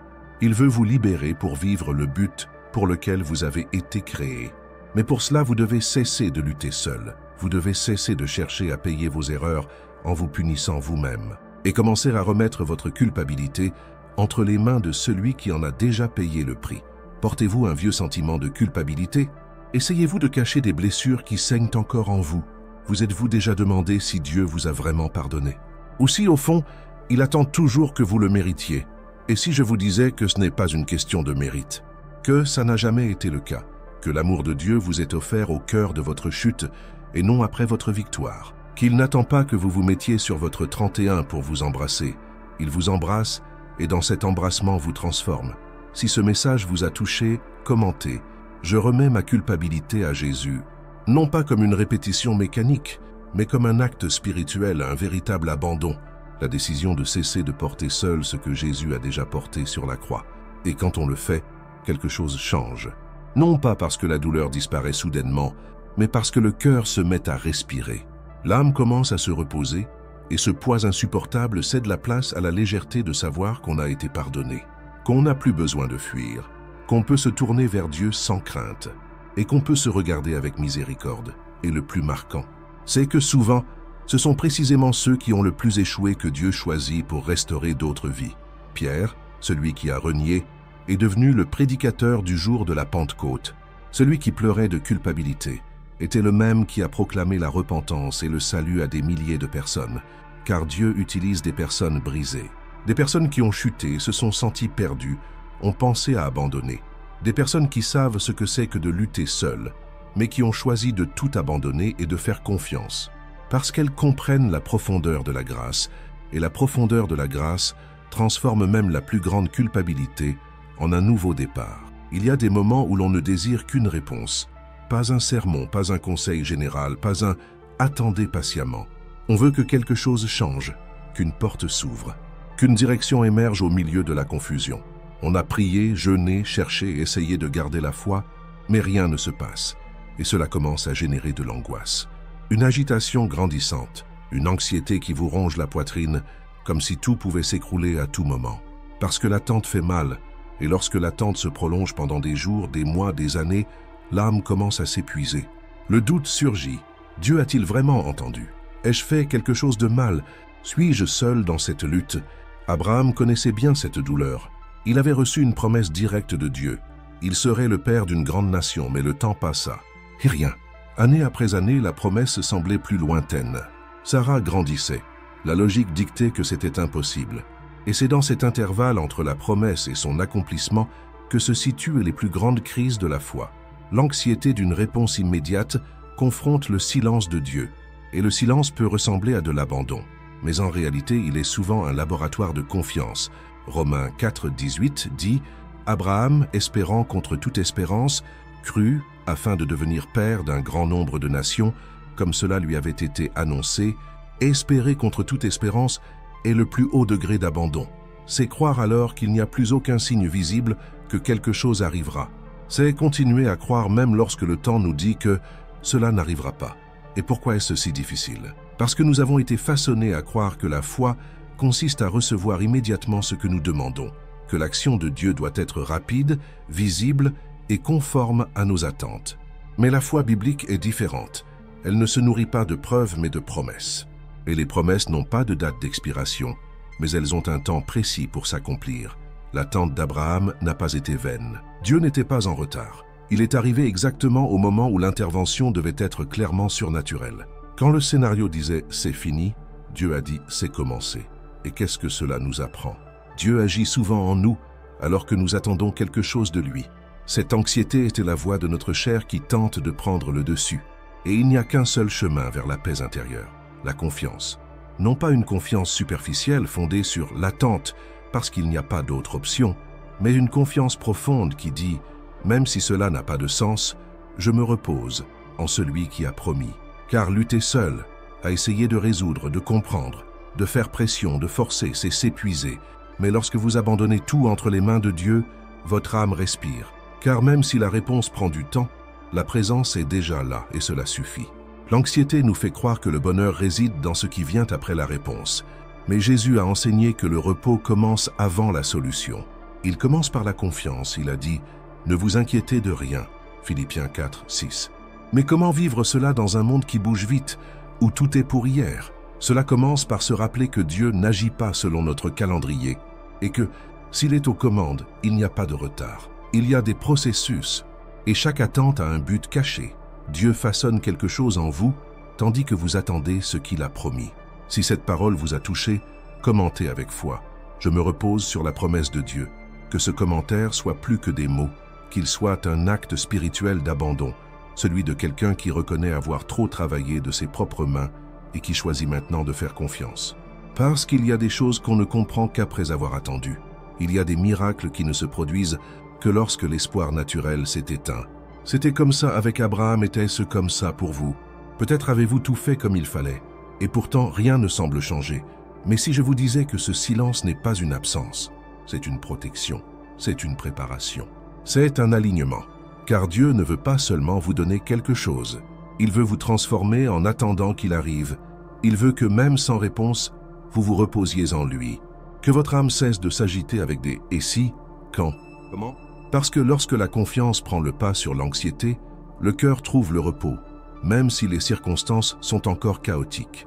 Et c'est peut-être là le véritable miracle. Vous êtes en paix au milieu de l'attente. Car cela est plus puissant que la réponse elle-même.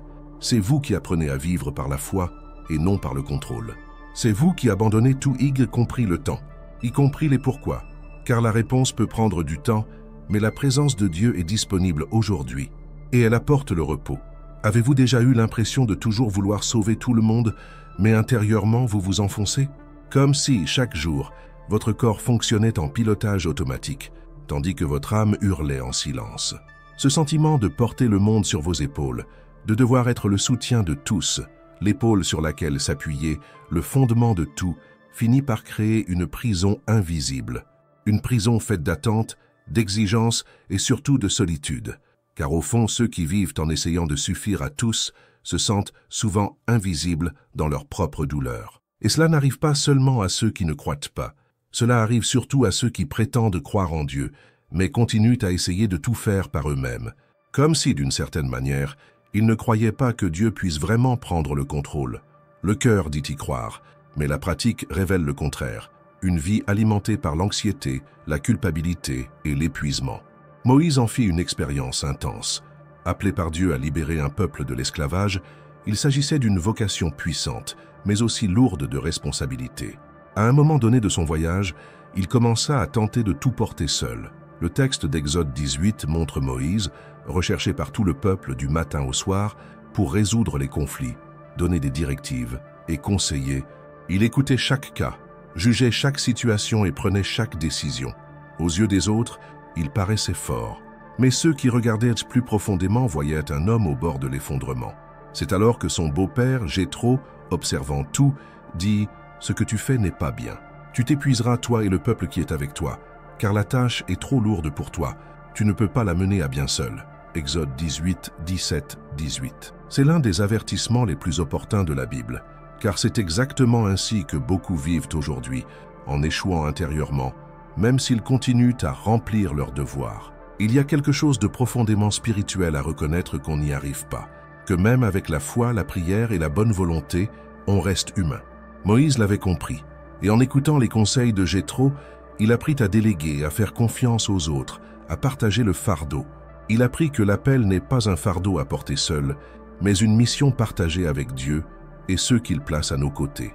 En acceptant cette vérité, Moïse préserva non seulement sa santé émotionnelle, mais s'assura aussi que le peuple soit mieux pris en charge. Car à vouloir tout faire, non seulement on se détruit soi-même, mais on limite aussi ce que Dieu peut faire à travers les autres. En vérité, lorsqu'on s'obstine à lutter seul, on dit sans s'en rendre compte « Seigneur, je ne crois pas que tu sois suffisant. » Et c'est dur, mais il faut le dire. Combien de fois avez-vous pensé que si vous vous arrêtiez, tout s'écroulerait? Combien de fois avez-vous eu peur de dire non, par crainte de décevoir quelqu'un? Combien de fois vous êtes-vous endormi la poitrine lourde, pensant à tout ce qu'il vous restait à résoudre? Ce n'est pas une vie abondante, ce n'est pas du repos, ce n'est pas une foi vécue en pratique. Et le plus dangereux, c'est que ce cycle d'épuisement mine progressivement votre intimité avec Dieu, parce que vous commencez à considérer le Seigneur comme quelqu'un qui n'est là que pour vous regarder lutter, alors qu'en vérité, il veut se battre pour vous. Il veut être celui qui tient vos mains fatiguées, qui apaise votre esprit agité, qui réconforte votre cœur brisé. Mais il ne peut le faire que si vous vous abandonnez. Lorsque vous vous abandonnez, Moïse avait besoin d'entendre de l'extérieur une vérité qu'il ressentait déjà intérieurement. Tu n'y arrives plus, tu fais trop d'efforts, et cela ne plaît pas à Dieu. Car derrière cette tentative de tout gérer, se cache souvent un orgueil déguisé en zèle. L'idée que je dois être fort, je dois tout maintenir en ordre, je dois prendre soin de tout le monde. Mais es-tu vraiment appelé à cela? Dieu attend-il cela de toi? Ou cette pression provient-elle de vieilles blessures, de traumatismes non résolus, d'une identité basée sur la performance plutôt que sur la grâce? Il est temps de se remettre en question. Il est temps de regarder en soi honnêtement et de dire « Seigneur, j'ai vraiment besoin de me reposer en toi ». Le repos qui vient de Dieu n'est pas la passivité, c'est une confiance active. C'est savoir que même lorsque vous n'avez pas le contrôle, il demeure Dieu. C'est croire que vous pouvez faire une pause sans que le monde ne s'écroule. C'est comprendre que dire non à certaines pressions, c'est dire oui à votre santé spirituelle. Et plus encore, c'est un acte d'adoration. Car lorsque vous vous reposez en Dieu, vous dites par votre vie « Seigneur, j'ai confiance que tu es suffisant ». Et c'est l'une des déclarations les plus puissantes que l'on puisse faire. Puissiez-vous transmettre cette vérité de votre esprit à votre cœur aujourd'hui. Puissiez-vous non seulement y croire, mais la vivre. Car Dieu ne vous a pas appelé à l'épuisement. Il vous a appelé au repos qui n'existe que chez ceux qui abandonnent vraiment tout. Si cette parole vous a parlé, déclarez avec foi dans les commentaires « Je remets ce poids entre les mains de Dieu », que cette déclaration soit un pas vers la guérison, le repos et la légèreté que seul le Seigneur peut donner. Cliquez sur « J'aime » en signe d'abandon et partagez ceci avec quelqu'un qui essaie lui aussi de se renforcer seul. Peut-être serez-vous la voix du soulagement dont il a besoin. Mais attendez, ce qui vient ensuite pourrait remettre en question tout ce que vous croyiez sur la peur du lendemain. Et quand vous comprendrez, tout changera. Il existe une sorte d'inquiétude que personne ne remarque extérieurement, mais qui consume tout intérieurement. C'est ce vide silencieux qui s'installe lorsque l'esprit ne trouve plus le repos, quand chaque pensée est une menace, chaque scénario futur un risque, chaque décision s'accompagne de peur. C'est comme vivre dans l'ombre de quelque chose qui n'est pas encore arrivé, essayant de prédire, de contrôler et de se protéger d'un lendemain qui n'est même pas encore arrivé. Cette anxiété déguisée en prudence, cette planification qui masque l'insécurité, cette vigilance constante qui érode la paix, tout cela a un nom, la peur de l'avenir. Et peut-être êtes-vous exactement comme cela, luttant seul, essayant d'anticiper la douleur, de prévenir la perte, de vous préparer à des tragédies qui n'arriveront peut-être jamais, mais qui vous épuisent comme si elles étaient déjà réelles. C'est une lassitude qui ne vient pas du corps mais de l'âme, Un épuisement né de la tentative d'être omniscient sans être Dieu, car au fond cette lutte est une tentative de contrôle. Une résistance à l'abandon total, à la confiance divine. On fait partiellement confiance, mais on se retient. On abandonne partiellement, mais on garde ce qu'on considère comme le plus fragile. Le cœur veut faire confiance, mais l'esprit veut comprendre. Et lorsque ces deux forces entrent en conflit, la peur naît. La peur que Dieu tarde. La peur qu'il dise non. La peur que les choses échappent à notre contrôle. Et avez-vous remarqué que plus on cherche à éviter la douleur, plus on nourrit l'anxiété? La peur se nourrit de suppositions. Et c'est là que beaucoup se perdent. Non pas dans ce qu'ils ont vécu, mais dans ce qu'ils craignent de vivre. Jésus le savait, c'est pourquoi il est allé droit au but lorsqu'il a enseigné « Ne vous inquiétez pas du lendemain, car le lendemain s'inquiétera de lui-même » Matthieu 6, 34. Ce n'est pas une phrase poétique, c'est un commandement spirituel. Jésus dit « Arrêtez de projeter la souffrance là où elle n'existe pas encore. Vous n'avez pas été appelés à vivre pour ce qui vient, mais pour ce qui est ici. » Et il y a une profonde sagesse dans ce verset. Dieu ne donne sa grâce que pour aujourd'hui. Il n'y a pas d'onction pour anticiper le lendemain. Il n'y a pas de paix dans le contrôle. Il y a la paix dans la confiance. En essayant de tout anticiper, vous vous chargez de ce qui ne vous appartient pas encore. et ce qui ne vous appartient pas pour l'instant est un poids inutile. Souvenez-vous de la manne dans le désert. Elle tombait chaque jour en quantité suffisante pour chaque jour. Quiconque essayait de la conserver pour le lendemain la trouvait gâchée. La leçon était claire. Ayez confiance dans les soins quotidiens. Ayez confiance. Si Dieu vous a soutenu hier, il vous soutiendra aujourd'hui. Et s'il vous a soutenu aujourd'hui, il sera aussi présent demain. Mais il y a une décision à prendre dans ce processus. Choisissez de vous reposer, même sans comprendre. Choisissez de faire confiance, même sans voir. Choisissez de cesser de lutter seul contre ce qui ne sera révélé qu'au temps de Dieu. Car la paix ne vient pas lorsque tout est résolu. La paix vient lorsque vous vous abandonnez complètement à celui qui gouverne le temps. N'est-ce pas exactement ce que Dieu essaie de vous enseigner? Que vivre dans l'anticipation de la souffrance vous prive de la joie du présent? Que tenter de contrôler l'avenir vous déconnecte de ce que Dieu fait maintenant? Vous priez peut-être pour obtenir des réponses tout en les empêchant de venir, car vous essayez de dicter la voie. Mais Dieu ne répond pas à la pression, il répond à l'abandon. Quand vous êtes immobile, il parle. Quand vous avez confiance, il agit. Quand vous vous abandonnez, il construit. Et le plus grand miracle que vous verrez ne sera peut-être pas le changement des circonstances, mais la transformation de votre cœur au milieu de celle-ci. Il s'agit de comprendre que l'avenir n'a plus besoin d'être un champ de bataille, plus besoin de lutter contre l'invisible, de prédire l'imprévisible, de contrôler l'incontrôlable. Dieu ne vous demande pas d'être fort, il vous invite au repos. Se reposer, ce n'est pas abandonner, c'est faire confiance. Se reposer, c'est cesser d'agir par peur et commencer à agir par foi. Et cela demande du courage. Le courage de lâcher prise, de s'autoriser à vivre le présent avec aisance, de marcher sans connaître chaque pas, mais avec la certitude de celui qui vous guide. L'avenir cesse d'être effrayant quand on sait qui nous attend. Et ce quelqu'un, c'est Dieu lui-même. Si ce mot vous a interpellé, écrivez avec foi dans les commentaires « Seigneur, je me repose en toi ». Que ce commentaire soit votre abandon symbolique, un acte de foi qui déclare « Je n'ai plus besoin de lutter seul pour demain, car j'ai confiance en celui qui détient mon avenir ». Et si ce message vous a vraiment touché, restez avec nous. Ce qui suit pourrait apaiser un sentiment invisible, mais qui écœure beaucoup de gens. Parfois, le silence de Dieu n'est pas aussi douloureux que le sentiment d'être complètement invisible à ses yeux. Vous priez, vous pleurez, vous jeûnez, vous essayez de garder la foi, mais une question surgit en vous, que vous tentez d'étouffer sous des versets et des promesses. Dieu me voit-il vraiment? Cette douleur n'est pas seulement une absence de réponse, c'est une absence de confirmation. C'est votre cœur qui implore un signe alors que le ciel semble silencieux. Et ce sentiment d'être ignoré par Dieu est aussi dévastateur que n'importe quelle perte visible, car lorsque vous vous sentez invisible, même aux yeux du Créateur, tout en vous commence à se faner. Et ce qui aggrave ce sentiment, c'est de réaliser qu'il y a des gens autour de vous que Dieu semble si facilement remarquer. Des gens qui prient à peine et reçoivent déjà une réponse. Des gens qui demandent à peine et reçoivent déjà. Et vous qui vivez à genoux, semblez toujours arriver en dernier. Vous essayez de ne pas penser ainsi, mais c'est comme si vous aviez été oublié dans le désert de l'existence, oublié au milieu d'une multitude de voix que Dieu semble entendre avant la vôtre. Et dans ce genre de souffrance, le problème n'est pas le silence de Dieu, mais la peur qu'il ait cessé de vous observer. C'est dans ce scénario que nous retrouvons Agar. Une femme qui portait en elle le fruit d'une promesse qui ne lui était même pas destinée. Agar fut utilisée, rejetée et laissée seule dans le désert, enceinte, abandonnée et invisible. Personne ne l'appréciait, personne ne la respectait. Aux yeux de tous, Agar n'était qu'une servante égyptienne, mais aux yeux de Dieu, elle était une âme blessée. Et c'est dans cet état d'abandon émotionnel et physique que Dieu lui apparut. Dans Genèse 16:13, il est écrit « Tu es le Dieu qui me voit ». C'est la première fois dans la Bible que quelqu'un attribue un nom à Dieu basé sur une expérience personnelle. Agar n'a pas dit « le Dieu qui m'a exaucé » ou « le Dieu qui m'a délivré ». Elle a dit « le Dieu qui me voit ».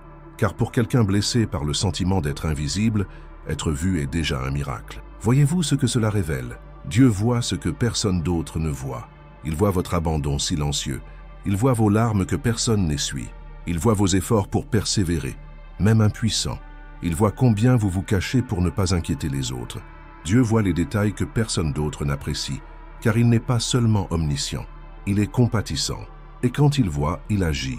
La preuve en est qu'Agar est repartie de cette rencontre avec une parole, une promesse et la certitude qu'elle n'était plus seule, Et s'il a vu Agar, une étrangère, une servante et une paria, pourquoi ne vous verrait-il pas, vous qui portez son nom sur votre âme? En vérité, souvent, la douleur de lutter seul n'est pas due à un manque de ressources, mais à un manque de reconnaissance. C'est se sentir insignifiant, même aux yeux du ciel. Mais Dieu dit, je te vois. Je vois chaque combat que tu ne partages pas. Je vois chaque tentative de nouveau départ que personne ne célèbre. Je vois combien tu es fatigué de lutter en silence. Et si tu t'arrêtais une seconde, fermais les yeux et respirais profondément, peut-être sentirais-tu que même dans le silence, sa présence ne te quittait jamais. Mais il y a quelque chose de plus profond dans cette histoire. Lorsque Dieu apparaît à Agar, il ne se contente pas de la voir, il lui donne aussi une direction. Il la renvoie, non pas comme quelqu'un qui la rejette, mais comme quelqu'un qui la prépare. Le désert n'était pas la fin, c'était le lieu de la rencontre. C'est là qu'elle a découvert son identité et l'attention divine qu'elle n'avait jamais reçue de personne d'autre. Et peut-être est-ce aussi votre moment dans le désert, l'endroit où tout semble rare, mais où la manifestation de Dieu est la plus intime et la plus vraie. N'attendez pas que la foule applaudisse, ce que Dieu construit en secret, c'est dans ce secret qu'il agit le plus.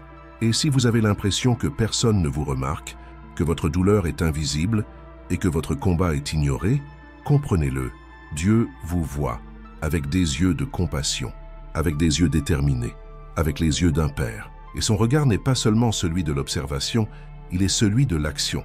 Celui que Dieu voit, il l'atteint. Celui que Dieu voit, il le transforme. Celui que Dieu voit, il ne l'abandonne jamais. Ce ne sont pas vos performances qui attirent l'attention de Dieu. C'est votre douleur sincère, votre foi blessée, votre cri silencieux. Voilà ce qui émeut le ciel. Si ce message vous a profondément touché, écrivez dans les commentaires « Seigneur, je sais que tu me vois ». Faites de cette prière votre prière écrite, qu'elle soit plus que des mots, qu'elle soit votre réponse de foi à ce Dieu qui ne vous a jamais quitté des yeux. Et si vous pensez que quelqu'un d'autre a besoin d'entendre cela, cliquez sur « J'aime » et partagez cette vidéo. Cela pourrait être l'étreinte de Dieu dans l'âme de quelqu'un qui est au bout du rouleau. Mais ce qui vient ensuite pourrait briser une croyance que vous avez peut-être entretenue pendant des années et bouleverser tout ce que vous comprenez de la vraie foi. Préparez-vous à une révélation qui ébranlera les fondements mêmes de votre âme. Il existe une douleur invisible à l'œil nu et inexprimable. C'est une douleur silencieuse, en guerre entre la foi que vous voulez conserver et la réalité qui semble vous éloigner de Dieu. C'est comme si deux voix résonnaient en vous. L'une vous dit « Aie confiance » et l'autre, beaucoup plus forte, vous dit « Tu as encore échoué ». Et au cœur de ce conflit, une honte difficile à expliquer surgit, car ce n'est pas seulement le doute, c'est le sentiment constant d'être déçu par le ciel, de vouloir croire, mais d'avoir l'impression que sa foi ne suffit pas, de vouloir tout abandonner à Dieu, mais de se demander s'il écoute vraiment. Avez-vous déjà vécu cela? Avez-vous déjà ressenti ce poids intérieur de l'incapacité à maintenir la foi au quotidien? Vous êtes-vous déjà regardé dans le miroir et jugé spirituellement faible de ne plus prier comme avant, de ne plus ressentir la présence comme autrefois, de vaciller dans votre confiance lorsque les circonstances deviennent difficiles? Cette honte spirituelle est l'une des douleurs les plus silencieuses de l'âme, car le monde ne vous voit pas comme faible. Mais vous, si vous connaissez les chutes, les pensées que vous avez tenté de cacher, même à Dieu, vous savez combien vous vous efforcez de paraître fort alors que tout en vous implore de l'aide. Et c'était exactement le sentiment d'un père désespéré dans Marc 9. Son fils était possédé par un esprit impur qui le tourmentait depuis son enfance. Cet homme avait tout essayé avant de se tourner vers les disciples de Jésus, mais même eux n'avaient rien pu faire. Alors il s'approcha de Jésus et lui dit « Si tu peux quelque chose, aie compassion de nous et viens à notre secours. » Jésus répondit « Si tu peux croire, tout est possible à celui qui croit. » Et à cet instant, l'homme prononça l'une des paroles les plus humaines de la Bible. « Je crois, Seigneur, viens au secours de mon incrédulité. » Cette déclaration est une confession. C'est comme s'il disait « J'ai la foi, mais ma foi n'est pas parfaite. Je crois, mais j'ai encore des doutes. J'ai confiance, mais pas assez. » Et Jésus ne l'a pas réprimandé. Il ne s'est pas détourné. Il n'a pas dit que ce n'était pas suffisant. Jésus a guéri le fils de cet homme, car pour Dieu, une foi imparfaite reste la foi. Une foi dans les larmes reste la foi. Une confiance hésitante reste la confiance. Dieu ne recherche pas une foi inébranlable. Il recherche des cœurs suffisamment sincères pour dire « Je ne suis pas fort, mais je veux croire ». Comprenez-vous ce que cela signifie? Ce n'est pas votre stabilité émotionnelle qui fait bouger les cieux, c'est votre transparence devant Dieu. Il ne rejette pas les faibles. Il n'abandonne pas ceux qui vacillent. Il se rapproche de ceux qui ont le courage de dire « Seigneur, j'essaie, mais j'ai besoin d'aide ». Nul besoin de feindre la constance pour être accepté. Il suffit de s'abandonner, car la véritable force spirituelle ne réside pas dans l'immobilité, mais dans le fait de savoir vers qui se tourner quand on tremble. Peut-être vivez-vous ce moment. Peut-être qu'en regardant en arrière, vous réalisez que vous étiez autrefois plus constant, plus inébranlable, plus passionné. Et aujourd'hui, vous avez honte de voir votre foi affaiblie. Mais cette honte ne vient pas de Dieu. Elle vient de la voix de l'accusateur. Le Saint-Esprit ne vous accuse pas, il vous attire. Et il dit, « Donne-moi même ta foi faible, donne-moi le peu qui te reste. Je ne t'aime pas parce que tu es fort, je t'aime parce que je suis ton refuge quand tu tombes. » C'est la grande révélation que beaucoup n'ont pas encore saisie. Dieu n'attend pas de vous que vous luttiez seul pour être approuvé. Il veut que vous reconnaissiez votre fragilité, afin qu'il puisse être votre force. Le repos ne réside pas dans l'échec permanent. Le repos réside dans la certitude que, même en cas d'échec, vous avez quelqu'un vers qui vous tournez. C'est pourquoi Jésus a dit « Venez à moi, vous tous qui êtes fatigués et chargés. » Cette invitation ne s'adresse pas aux personnes impeccables. Elle s'adresse à celles et ceux qui sont épuisés, ceux qui ont honte, ceux qui veulent faire confiance mais qui n'y parviennent pas tous les jours. Si cette parole vous parle, si cette douleur vous décrit, dites avec foi « Jésus, j'ai confiance, même quand je vacille. » Que ceci soit votre prière écrite, votre confession courageuse, votre abandon sincère. Ne cachez pas votre faiblesse. Présentez-la à celui qui peut la transformer. Et si je vous disais que ce qu'on vous a enseigné sur le silence de Dieu est incomplet, il y a un secret caché dans les moments où le ciel semble silencieux, et il peut changer toute votre vie si vous le comprenez. L'attente peut être assourdissante. Il y a des moments où nous n'entendons rien de Dieu. Pas de réponse, pas de signe, que du silence. Avez-vous déjà vécu cela? Vous priez, vous criez, vous jeûnez, vous demandez des conseils, de la lumière, le moindre signe que Dieu vous écoute, et rien ne se passe. Ce silence est souvent plus effrayant que le bruit de la douleur, car lorsque nous ressentons de la douleur, au moins nous avons quelque chose à affronter. Mais dans le silence divin, le doute s'insinue. Dieu m'a-t-il oublié? Me punit-il? Ai-je fait quelque chose de mal? Ces questions résonnent dans l'esprit de ceux qui tentent de lutter par leur propre force, pensant devoir tout comprendre, tout contrôler, résister seul, alors qu'en vérité, Dieu nous appelle à tout abandonner. Pas une partie, pas un pourcentage, mais tout. Et dans cet abandon, à nous reposer non pas un repos superficiel, mais un repos profond et réparateur en Dieu, qui n'est possible que lorsque nous cessons d'essayer d'entendre seulement avec nos oreilles et commençons à croire avec notre cœur. Jésus avait des amis proches. L'un d'eux était Lazare, le frère de Marthe et Marie. La famille était proche du Christ. Ils savaient qui il était. Ils connaissaient sa puissance. Alors, lorsque Lazare tomba malade, ils envoyèrent chercher Jésus, c'était une urgence. Ils s'attendaient à ce qu'il vienne immédiatement pour guérir Lazare comme il l'avait fait pour tant d'autres. Mais Jésus tarda. Il ne vint pas tout de suite. Et pendant qu'il attendait, Lazare mourut. Imaginez le chagrin de Marthe et Marie. Elles attendirent le miracle, crièrent, crurent, et leur frère mourut. Jésus n'apparut que 4 jours plus tard. En toute logique humaine, il était arrivé trop tard. Mais l'était-il vraiment? À l'arrivée de Jésus, Marthe alla à sa rencontre. Ses paroles étaient pleines de frustration et de douleur. « Seigneur, si tu avais été ici, mon frère ne serait pas mort. » Jean 11, 21. C'est le même sentiment que celui de quelqu'un qui lutte en silence, espérant une intervention divine, mais qui ne trouve que l'écho de son propre cri. Mais Jésus la regarda et malgré la perte, lui dit « Si tu crois, tu verras la gloire de Dieu. » Jean 11, 40. Ce silence qui ressemblait à de l'indifférence était en réalité une préparation. Ce temps qui ressemblait à de l'abandon était intentionnel. L'attente n'était pas un échec, elle était stratégique. Dieu n'ignorait pas, il préparait quelque chose de plus grand. Ce que Marthe et Marie voyaient comme une fin, Jésus le voyait comme un commencement. Car dans la logique du ciel, le miracle n'arrive pas tard. Il arrive au moment où il glorifiera le plus le nom de Dieu. Beaucoup sont épuisés à essayer de faire parler Dieu à leur rythme. Ils tentent de contrôler ses réponses par des prières répétées, des promesses de plus de dévouement, d'effort, d'obéissance. Ils pensent devoir être parfaits pour mériter l'attention de Dieu. Mais ce n'est pas l'Évangile. Le message de Jésus est « Venez à moi, vous tous qui êtes fatigués et chargés, et je vous donnerai du repos. » La fatigue de ceux qui luttent seuls n'est pas seulement physique, elle est profonde. C'est l'épuisement de vouloir prouver sa foi tout en se sentant abandonné. C'est le conflit entre la confiance et le doute, entre la persévérance et l'envie d'abandonner.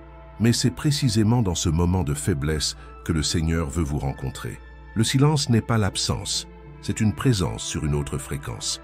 Peut-être pleurez-vous un rêve qui ne s'est pas réalisé, la fin d'une relation que vous pensiez voir Dieu restaurer, ou le silence dans un domaine de votre vie où vous aspiriez le plus à une parole divine. Mais la croix était aussi un lieu de silence. Lorsque Jésus s'écria « Mon Dieu, pourquoi m'as-tu abandonné ?» il n'y eut aucune réponse du ciel. Le Père resta silencieux, et pourtant ce silence faisait partie du plan qui apporterait le salut au monde. Le plus grand miracle de l'histoire s'est produit après 3 jours de silence au ciel. Parfois, la gloire de Dieu ne se révèle qu'après ce qui semble être la fin. Alors, ne luttez plus seul, cherchant des réponses de Dieu. Ne vivez pas dans l'angoisse parce que vous n'entendez pas ce que vous désirez. Le véritable repos ne se trouve pas dans la réponse, mais dans la présence. C'est savoir que même lorsque Dieu se tait, il continue d'agir. Que même lorsque rien n'a de sens, il reste fidèle. Que même lorsqu'il semble ne pas être arrivé, il est en chemin. Dieu n'est pas en retard, il agit avec précision. Le silence vaut mieux que 1000 mots. C'est peut-être l'occasion d'apprendre à faire vraiment confiance, à s'abandonner complètement, à cesser de vouloir contrôler, à se reposer sans comprendre. Ce n'est pas de la faiblesse, c'est une foi mature. Si vous sentez que vous vivez ce silence divin, commentez. Même sans réponse, j'ai confiance.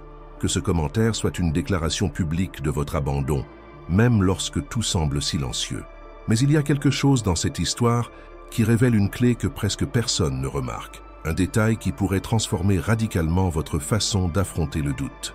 Préparez votre cœur, car ce qui vient ensuite pourrait vous ouvrir les yeux d'une manière que vous n'auriez jamais imaginée. Il existe une forme de lassitude invisible, mais qui vous ronge de l'intérieur, un sentiment étouffant d'inadéquation, de faiblesse constante, comme si, malgré tous vos efforts, ce n'était jamais suffisant. Avez-vous déjà ressenti cela? Comme si le monde exigeait force, productivité, constance, mais que tout ce que vous pouviez offrir, ce sont les morceaux brisés de quelqu'un qui essaie de ne pas s'effondrer. Et le plus douloureux, c'est lorsque ce sentiment envahit votre spiritualité.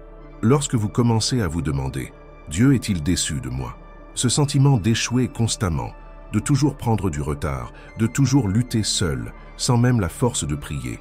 Comment pouvez-vous tout donner quand ce que vous portez semble si petit, si brisé, si insuffisant? Comment pouvez-vous vous reposer quand vous êtes convaincu que vous devez vous améliorer avant d'être accepté? C'est dans ce contexte que l'histoire de Paul devient un phare pour tant de cœurs affligés. Homme de foi puissamment utilisé par Dieu, il était confronté à une douleur persistante qui l'accompagnait jour et nuit. Il la qualifiait d'écharde dans la chair, une souffrance qui le maintenait vulnérable, faible, limité. Et le plus frappant est que, même après avoir prié 3 fois Dieu de le libérer de cette douleur, la réponse du ciel n'a pas été « oui », c'était « ma grâce te suffit, car ma puissance s'accomplit dans la faiblesse ». 2 Corinthiens 12, 9. Cette réponse change tout. Elle bouleverse la logique d'un monde qui glorifie la force et révèle la nature d'un Dieu qui se manifeste précisément dans notre fragilité. Paul comprenait que, contrairement à ce que beaucoup pensent, ce n'est pas l'absence de faiblesse qui nous rapproche de Dieu, mais l'abandon sincère de ceux qui reconnaissent qu'ils ne peuvent y arriver seuls. La véritable libération émotionnelle survient lorsque nous cessons de lutter avec nos propres forces et commençons à nous reposer sur la suffisance de la grâce. Car oui, il existe une paix qui surpasse toute intelligence, mais elle ne vient pas de nos propres performances. Elle vient de la certitude que, même brisés, nous sommes aimés, même faibles, nous sommes soutenus, et même en cas d'échec, nous sommes toujours appelés par lui. La frustration face à sa propre faiblesse naît de l'illusion que nous devrions être plus que ce que nous sommes. C'est une pression cruelle qui étouffe l'âme et empêche une confiance totale, car en essayant de prouver notre force, nous privons en réalité Dieu de son espace d'action. Il n'est pas étonnant que beaucoup de ceux qui vivent ainsi portent un fardeau constant. Ils luttent pour maintenir l'image du contrôle, mais intérieurement, ils sont épuisés. Ce combat solitaire n'a pas de fin, à moins d'être interrompu par un acte d'abandon. S'abandonner à Dieu dans ce cas n'est pas un signe de défaite. C'est le plus grand acte de sagesse, car c'est lorsque nous cessons de prétendre être forts que la véritable puissance de Dieu se manifeste, non pas comme un soulagement superficiel, mais comme un profond repos de l'âme. Avez-vous déjà réfléchi à la possibilité que votre faiblesse soit précisément le canal par lequel Dieu souhaite vous atteindre plus intimement? Peut-être que la douleur que vous tentez de dissimuler est la porte par laquelle il souhaite entrer. Le repos spirituel que vous recherchez si désespérément ne viendra pas lorsque vous progresserez, mais lorsque vous vous laisserez accueillir tel que vous êtes. Car la grâce n'attend pas l'amélioration. Elle vous rencontre sur le terrain, dans la douleur, dans l'échec et vous dit « Je suis là ». Ce ne sont pas vos efforts qui éveillent Dieu, mais votre abandon. Beaucoup croient encore qu'il faut être en bonne santé pour chercher le Seigneur, qu'il faut résoudre ses propres conflits pour mériter sa présence. Mais c'est un mensonge subtil qui emprisonne les cœurs et retarde la guérison. Dieu n'a jamais invité à lutter seul pour ensuite revenir. Il l'invite à le faire. Venez fatigué, venez faible, venez tel que vous êtes. Car là où s'arrête votre faiblesse, c'est là que commence sa puissance. Ce renversement divin déconstruit toute pensée religieuse et révèle le cœur d'un Père qui n'exige pas la perfection, mais désire l'abandon. Lorsque Paul entendit Dieu lui-même lui affirmer que la grâce était suffisante, quelque chose en lui changea. Il cessa de demander à être fort et commença à se glorifier de ses propres faiblesses, non pas par masochisme, mais parce qu'il comprenait que ses limites étaient le terrain idéal pour que la puissance de Dieu se manifeste.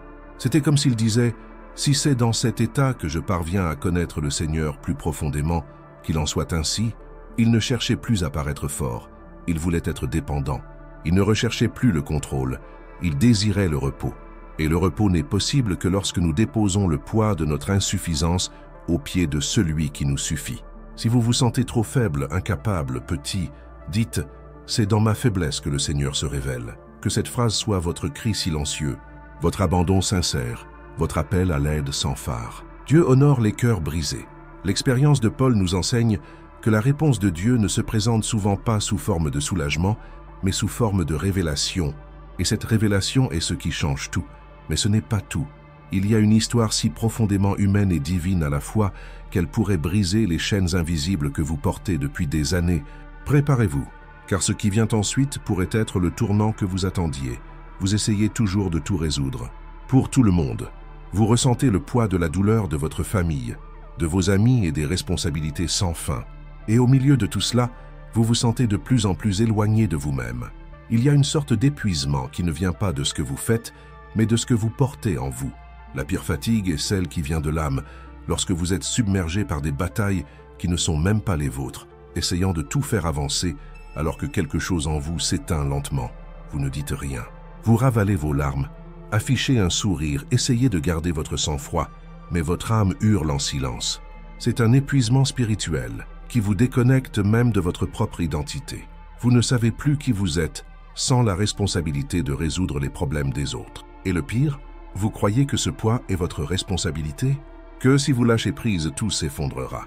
Que si vous vous reposez, vous serez égoïste. Mais est-ce vraiment vrai?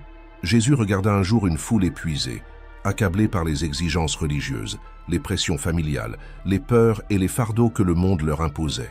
Et il prononça une parole qui demeure l'une des promesses les plus apaisantes de la parole. « Venez à moi, vous tous qui êtes fatigués et chargés, et je vous donnerai du repos. » Matthieu 11, 28. C'est une invitation qui traverse les siècles, un appel direct à ceux qui vivent en essayant de tout gérer seuls, à ceux qui portent le fardeau du monde et oublient de prendre soin de leur âme.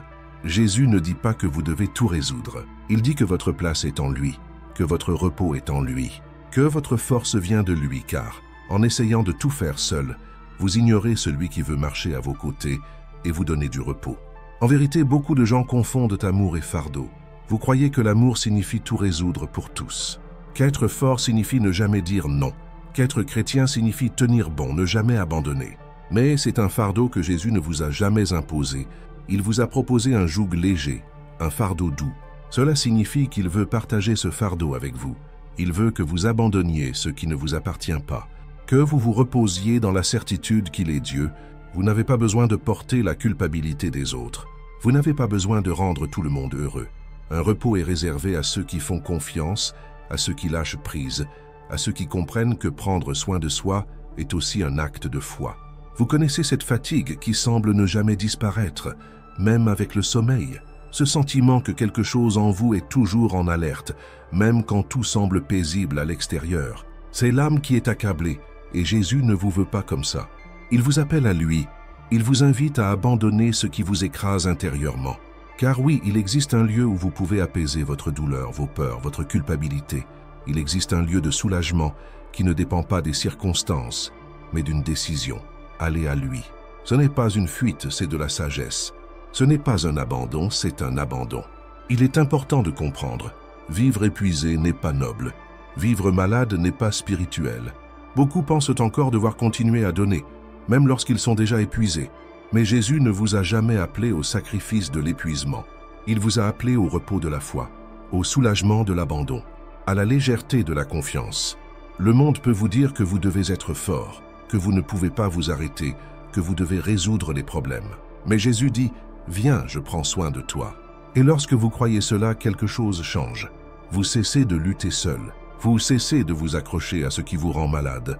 Et vous commencez à connaître le véritable repos que seule sa présence peut offrir. Si ce message vous a profondément touché, commentez « Seigneur, je remets ce fardeau entre tes mains ». Faites de ce commentaire un véritable abandon, comme quelqu'un qui abandonne au pied de la croix ce qu'il ne peut plus porter. Que ce soit votre déclaration publique, vous ne voulez plus lutter seul. Que vous choisissez de faire confiance, de lâcher prise, de vous reposer, car lui seul peut soutenir ce qui dépasse vos forces. Mais ce n'est pas tout, car ce qui va suivre réveillera un vide en vous que vous avez peut-être trop longtemps tu. Préparez-vous, une vérité puissante est sur le point d'être révélée, et elle pourrait raviver en vous quelque chose qui semblait s'être estompé.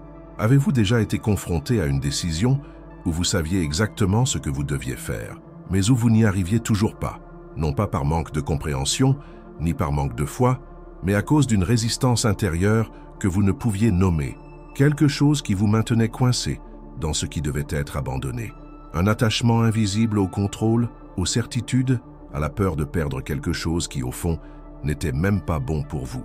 C'est exactement ce que beaucoup vivent lorsqu'ils tentent de tout abandonner à Dieu, mais échouent.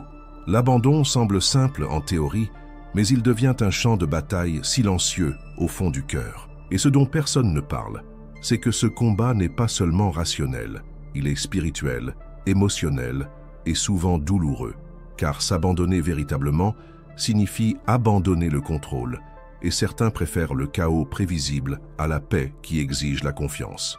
Le jeune homme riche qui rencontra Jésus vécut ce dilemme de toutes ses forces. Il n'était pas quelqu'un d'éloigné de Dieu. Au contraire, il était religieux, obéissant, connaisseur de la loi, quelqu'un qui cherchait à plaire à Dieu par ses œuvres et ses bonnes intentions. Mais lorsque Jésus le regarda et lui dit « Il te manque une chose, vends tout ce que tu as, donne-le aux pauvres, et viens, suis-moi », cet abandon révéla un véritable attachement. Marc 10, 21. Profondément attristé, le jeune homme partit. Il ne luttait pas contre un péché manifeste, mais contre la fausse sécurité construite autour de ses biens, de sa stabilité, de sa zone de confort. Il voulait suivre Jésus, mais pas au prix de renoncer à ce qui lui donnait le contrôle. Combien de fois sommes-nous ce jeune homme? Nous disons faire confiance à Dieu, mais en pratique, nous essayons de garder le contrôle. Nous prions, jeûnons, lisons la parole, mais nous hésitons lorsque l'Esprit nous confronte à ce dont nous devons nous défaire. Que ce soit une relation toxique, une attente illusoire, un plan que Dieu n'a pas signé, la peur nous paralyse. Le doute nous sabote. L'anxiété nous enferme dans des cycles où tout semble spirituel. Mais en réalité, nous négocions avec Dieu pour le suivre, sans renoncer à ce que nous voulons conserver. Et cela ne fonctionne jamais, car Jésus ne nous appelle pas à un abandon partiel. Il ne veut pas d'un morceau de notre vie, il veut la totalité. Non pas par autoritaire, mais parce qu'il sait que la véritable guérison, le véritable repos, ne viennent que lorsque nous abandonnons tout. L'enjeu ici dépasse la foi. Il s'agit de confiance. Il s'agit d'un abandon profond. Et cela fait mal, car cela implique de mourir à soi-même, d'abandonner tout plan B, d'abandonner cette tentative de contrôler les résultats, de prédire l'avenir, de manipuler les circonstances. Dieu dit « Fais-moi confiance », même si cela semble illogique, même si tu ne sais pas comment cela va tourner. Et c'est là que beaucoup s'arrêtent. Ils sont au bord du dilemme. Ils aspirent au repos, mais refusent de lâcher prise. Ils aspirent à la paix, mais continuent de porter des fardeaux inutiles. Ils aspirent à la guérison, mais ne laissent pas Dieu toucher le point qui saigne vraiment. Vous accrochez-vous à quelque chose qui mérite d'être déposé au pied de la croix? Votre abandon a-t-il été sincère ou sélectif? Dieu ne veut pas seulement ce que vous trouvez facile à donner. Il veut ce que vous avez le plus de mal à abandonner, car c'est là que réside la racine de votre inquiétude. C'est là que votre âme lutte encore toute seule. Tant que vous ne vous abandonnez pas, vous ne vous reposez pas. Tant que vous négociez, vous vous lassez. Tant que vous hésitez, l'anxiété grandit. Mais le soulagement n'est qu'à un pas, l'abandon total. Quand vous lâchez prise, Dieu agit. Quand vous vous reposez, il œuvre. Si ce mot vous a touché, écrivez dans les commentaires « Seigneur, je remets tout entre tes mains ». Que cette phrase soit plus qu'un simple commentaire, qu'elle soit votre véritable abandon, votre abandon sans réserve. C'est là, dans la décision de renoncer au contrôle, que naît le véritable repos. Et c'est précisément lorsque nous pensons avoir tout abandonné que Dieu révèle quelque chose d'encore plus profond. Il existe une forme subtile de repli sur soi que nous ne remarquons pas toujours, et ce qui suit pourrait révéler l'une des principales causes de refroidissement spirituel de notre époque. Parfois, ce qui fait mal, ce n'est pas de réaliser qu'on est loin de Dieu, c'est de réaliser à quel point c'est lent, sans tambour ni trompette, sans déclin visible. C'est comme si votre foi s'était silencieusement affaiblie. Un jour, vous étiez rempli de la présence de Dieu, débordant de confiance, priant avec ferveur, croyant aux promesses. Et soudain, vous vous sentez vide, fatigué, apathique, luttant pour entretenir ne serait-ce qu'une infime pointe de ce qui était autrefois un feu dans votre cœur. La tristesse de voir votre foi se refroidir lentement est l'une des douleurs les plus silencieuses que l'on puisse éprouver, parce que vous allez encore à l'église, parlez encore de Dieu, citez encore des versets. Mais au fond de vous, vous avez l'impression que quelque chose s'est éteint. Et la douleur n'est pas seulement spirituelle, elle touche des domaines de la vie que personne ne voit. La paix s'en va, le repos disparaît, et tout devient un combat quotidien. Vous essayez de continuer, mais vous avez l'impression de lutter seul contre une froideur dont vous ne comprenez pas l'origine. C'est ce qui est arrivé à l'église d'Éphèse.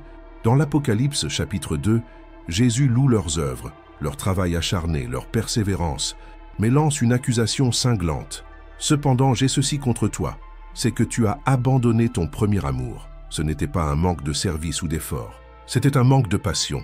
C'était agir pour le plaisir d'agir sans lien, une foi qui restait active à l'extérieur, mais qui avait perdu la chaleur de l'intimité. Et l'avertissement de Jésus est ferme. « Souviens-toi donc d'où tu es tombé, repens-toi et pratique tes premières œuvres. » Il ne se contente pas de nous dire de nous repentir, il nous ordonne de nous souvenir, de regarder en arrière, de reconnaître où la chute silencieuse a commencé. Car la froideur spirituelle ne vient généralement pas de la rébellion, mais de petites erreurs qui s'accumulent. Ce n'est pas prier un jour, puis le lendemain. Ce n'est pas ouvrir la Bible parce qu'on est fatigué. C'est se faire davantage confiance qu'en la grâce. On commence à tout porter seul, pensant que Dieu ne s'en soucie plus, et quand on s'en rend compte, on a le cœur distant, sec, endurci. Peut-être vivez-vous exactement cela? Vous avez connu le repos en Dieu. Vous avez déposé vos fardeaux, pleuré en sa présence, senti le Saint-Esprit vous toucher puissamment. Mais aujourd'hui, il semble que tout cela ne soit plus qu'un souvenir. Et plus vous essayez de forcer ce retour par vos propres mérites, plus vous vous sentez loin, car le chemin du retour ne commence jamais par la force. Il commence par l'humilité. Jésus n'a pas demandé à l'église d'Éphèse de faire de grandes choses. Il a dit « Revenez à la pratique de vos premières œuvres. Revenez à ce que vous faisiez lorsque votre foi était encore vivante. À la simple prière, à l'adoration sincère, à l'abandon total, sans chercher à contrôler le processus. Revenez là où vous avez cessé de faire confiance, où vous avez commencé à douter que Dieu veuille encore vous utiliser. Parce qu'il le veut, même si votre foi s'est refroidie, il continue de vous aimer du même feu. Il continue de vouloir vous restaurer. Et il y a une vérité que beaucoup évitent d'affronter. Votre foi n'est pas froide parce que vous êtes trop faible, mais peut-être parce que vous avez trop longtemps essayé d'être fort seul. L'épuisement dû à la lutte contre vos propres forces mine votre dépendance à l'esprit. La sécheresse de l'âme ne vient pas de l'absence de Dieu, mais de votre volonté de vivre sans dépendre de lui. Quand vous commencez à fonctionner en pilotage automatique, croyant que votre obéissance suffit à maintenir votre communion, l'intimité commence à mourir. Car Dieu ne vous a pas appelé à une foi fonctionnelle, mais à une foi relationnelle. L'évangile est réconciliation, c'est abandon. C'est se reposer en sa présence, et non agir devant elle. Jésus veut que vous retourniez au commencement, au point où tout avait un sens, où pleurer devant lui était naturel, où chaque prière était vivante, parce qu'elle venait du cœur. Et si ce mot vous interpelle, c'est peut-être parce que vous avez tenté de raviver une foi morte par des pratiques religieuses, alors qu'il vous faut simplement vous abandonner à nouveau, lâcher prise, arrêter de faire comme si tout allait bien, admettre que vous vous êtes éloigné. Cette froideur vous a envahi intérieurement. Ce manque de sentiment, car c'est cette sincérité qui rallume le feu. Dieu ne rejette pas les cœurs brisés. Il n'attend pas de vous que vous reveniez parfait. Il veut simplement que vous reveniez, comme un fils, comme une fille, comme quelqu'un qui sait qu'il s'est égaré mais qui a le courage de rentrer chez lui. Et la maison reste ouverte, la porte reste déverrouillée. Le Père continue d'attendre. Si cette parole a réveillé en vous quelque chose qui sommeillait, commentez « Seigneur, ravive ton feu en moi ». Que ce commentaire soit comme une prière sincère, un cri silencieux mais empreint de vérité, une déclaration publique que vous reconnaissez votre froideur et que vous souhaitez revenir au centre de la volonté de Dieu, et si cela vous a vraiment touché, ne le gardez pas pour vous. Votre témoignage peut être un instrument de Dieu pour atteindre ceux qui luttent aussi en silence, et en partageant, vous devenez un pont pour que quelqu'un retourne dans les bras du Père. Mais il reste encore quelque chose à dire, quelque chose que presque personne n'avoue à voix haute, mais qui emprisonne l'âme de beaucoup. Car parfois ce n'est pas la foi qui manque, mais une douleur si profonde qu'on ne peut même plus prier. Et c'est là que le Saint-Esprit intervient puissamment. Car même lorsque l'on perd la voix, il continue d'intercéder par des gémissements, que les mots humains ne pourraient jamais exprimer. Quand tout en vous se tait, et que même les prières disparaissent de votre bouche, ce n'est pas seulement l'épuisement, c'est votre âme qui crie à l'aide. Mais ce cri est si intérieur, si subtil, que même vous ne pouvez le traduire. Vous avez peut-être essayé de plier les genoux, mais les mots se sont perdus entre votre cœur et vos lèvres. Ce n'est pas de la paresse, ce n'est pas de la froideur, c'est de l'épuisement. C'est la douleur profonde de quelqu'un qui croit encore, mais qui ne sait plus comment exprimer sa foi. Vous luttez contre tant de choses, portez des fardeaux que vous n'avez jamais partagés avec personne, affrontez des batailles que personne ne connaît, et au final, il ne reste que le silence. Un silence qui semble hurler de l'intérieur. Une absence de mots qui fait plus mal que n'importe quelle blessure visible. Dans cette lutte, vous essayez de persévérer, mais tout autour de vous semble étouffant. Vous voulez faire confiance, vous voulez vous reposer en Dieu. Mais comment pouvez-vous vous reposer si vous ne pouvez même plus prier? Comment pouvez-vous tout lui abandonner si vous ne savez même pas comment l'approcher? Cette douleur est plus courante qu'on ne le pense. Mais peu ont le courage d'admettre « je ne peux pas prier », parce que cela ressemble à un échec spirituel, comme si ne pas pouvoir parler à Dieu était un péché. Et si je vous disais qu'il y a des moments où Dieu n'attend pas votre prière, il écoute simplement votre silence, parce que certains gémissements sont plus éloquents que des mots. L'apôtre Paul a écrit dans Romains 8, 26 « L'Esprit nous aide dans notre faiblesse. Nous ne savons pas prier comme il convient, mais l'Esprit lui-même intercède pour nous par des soupirs inexprimables. » Cela signifie que même lorsque vous êtes silencieux, le ciel continue de vous écouter. Même lorsque vous ne parlez pas, l'Esprit traduit votre douleur, votre cri, votre abandon. Il ne s'agit pas de savoir quoi dire, il s'agit d'avoir confiance qu'il comprend ce que vous ressentez. C'est dans cet abandon silencieux, dans ce profond soupir, que réside l'une des formes les plus pures de la foi. Jésus, à Gethsémani, a lui aussi sué sang et eau. Sa douleur était si intense que ses paroles n'étaient plus des discours théologiques, c'étaient des cris, c'était de l'agonie, c'était des supplications. Il disait « Père, s'il est possible que cette coupe s'éloigne de moi. » Pas de paroles, pas d'éloquence, juste une âme en agonie qui parle au Père. Et cela suffisait. Peut-être qu'aujourd'hui, ce que Jésus attend de vous n'est pas une prière parfaite, pleine de versets, pleine de promesses, mais simplement un soupir sincère, un cœur brisé, un silence empli de sincérité. Car l'Esprit de Dieu n'a pas besoin de vos paroles pour agir, il agit dans l'invisible.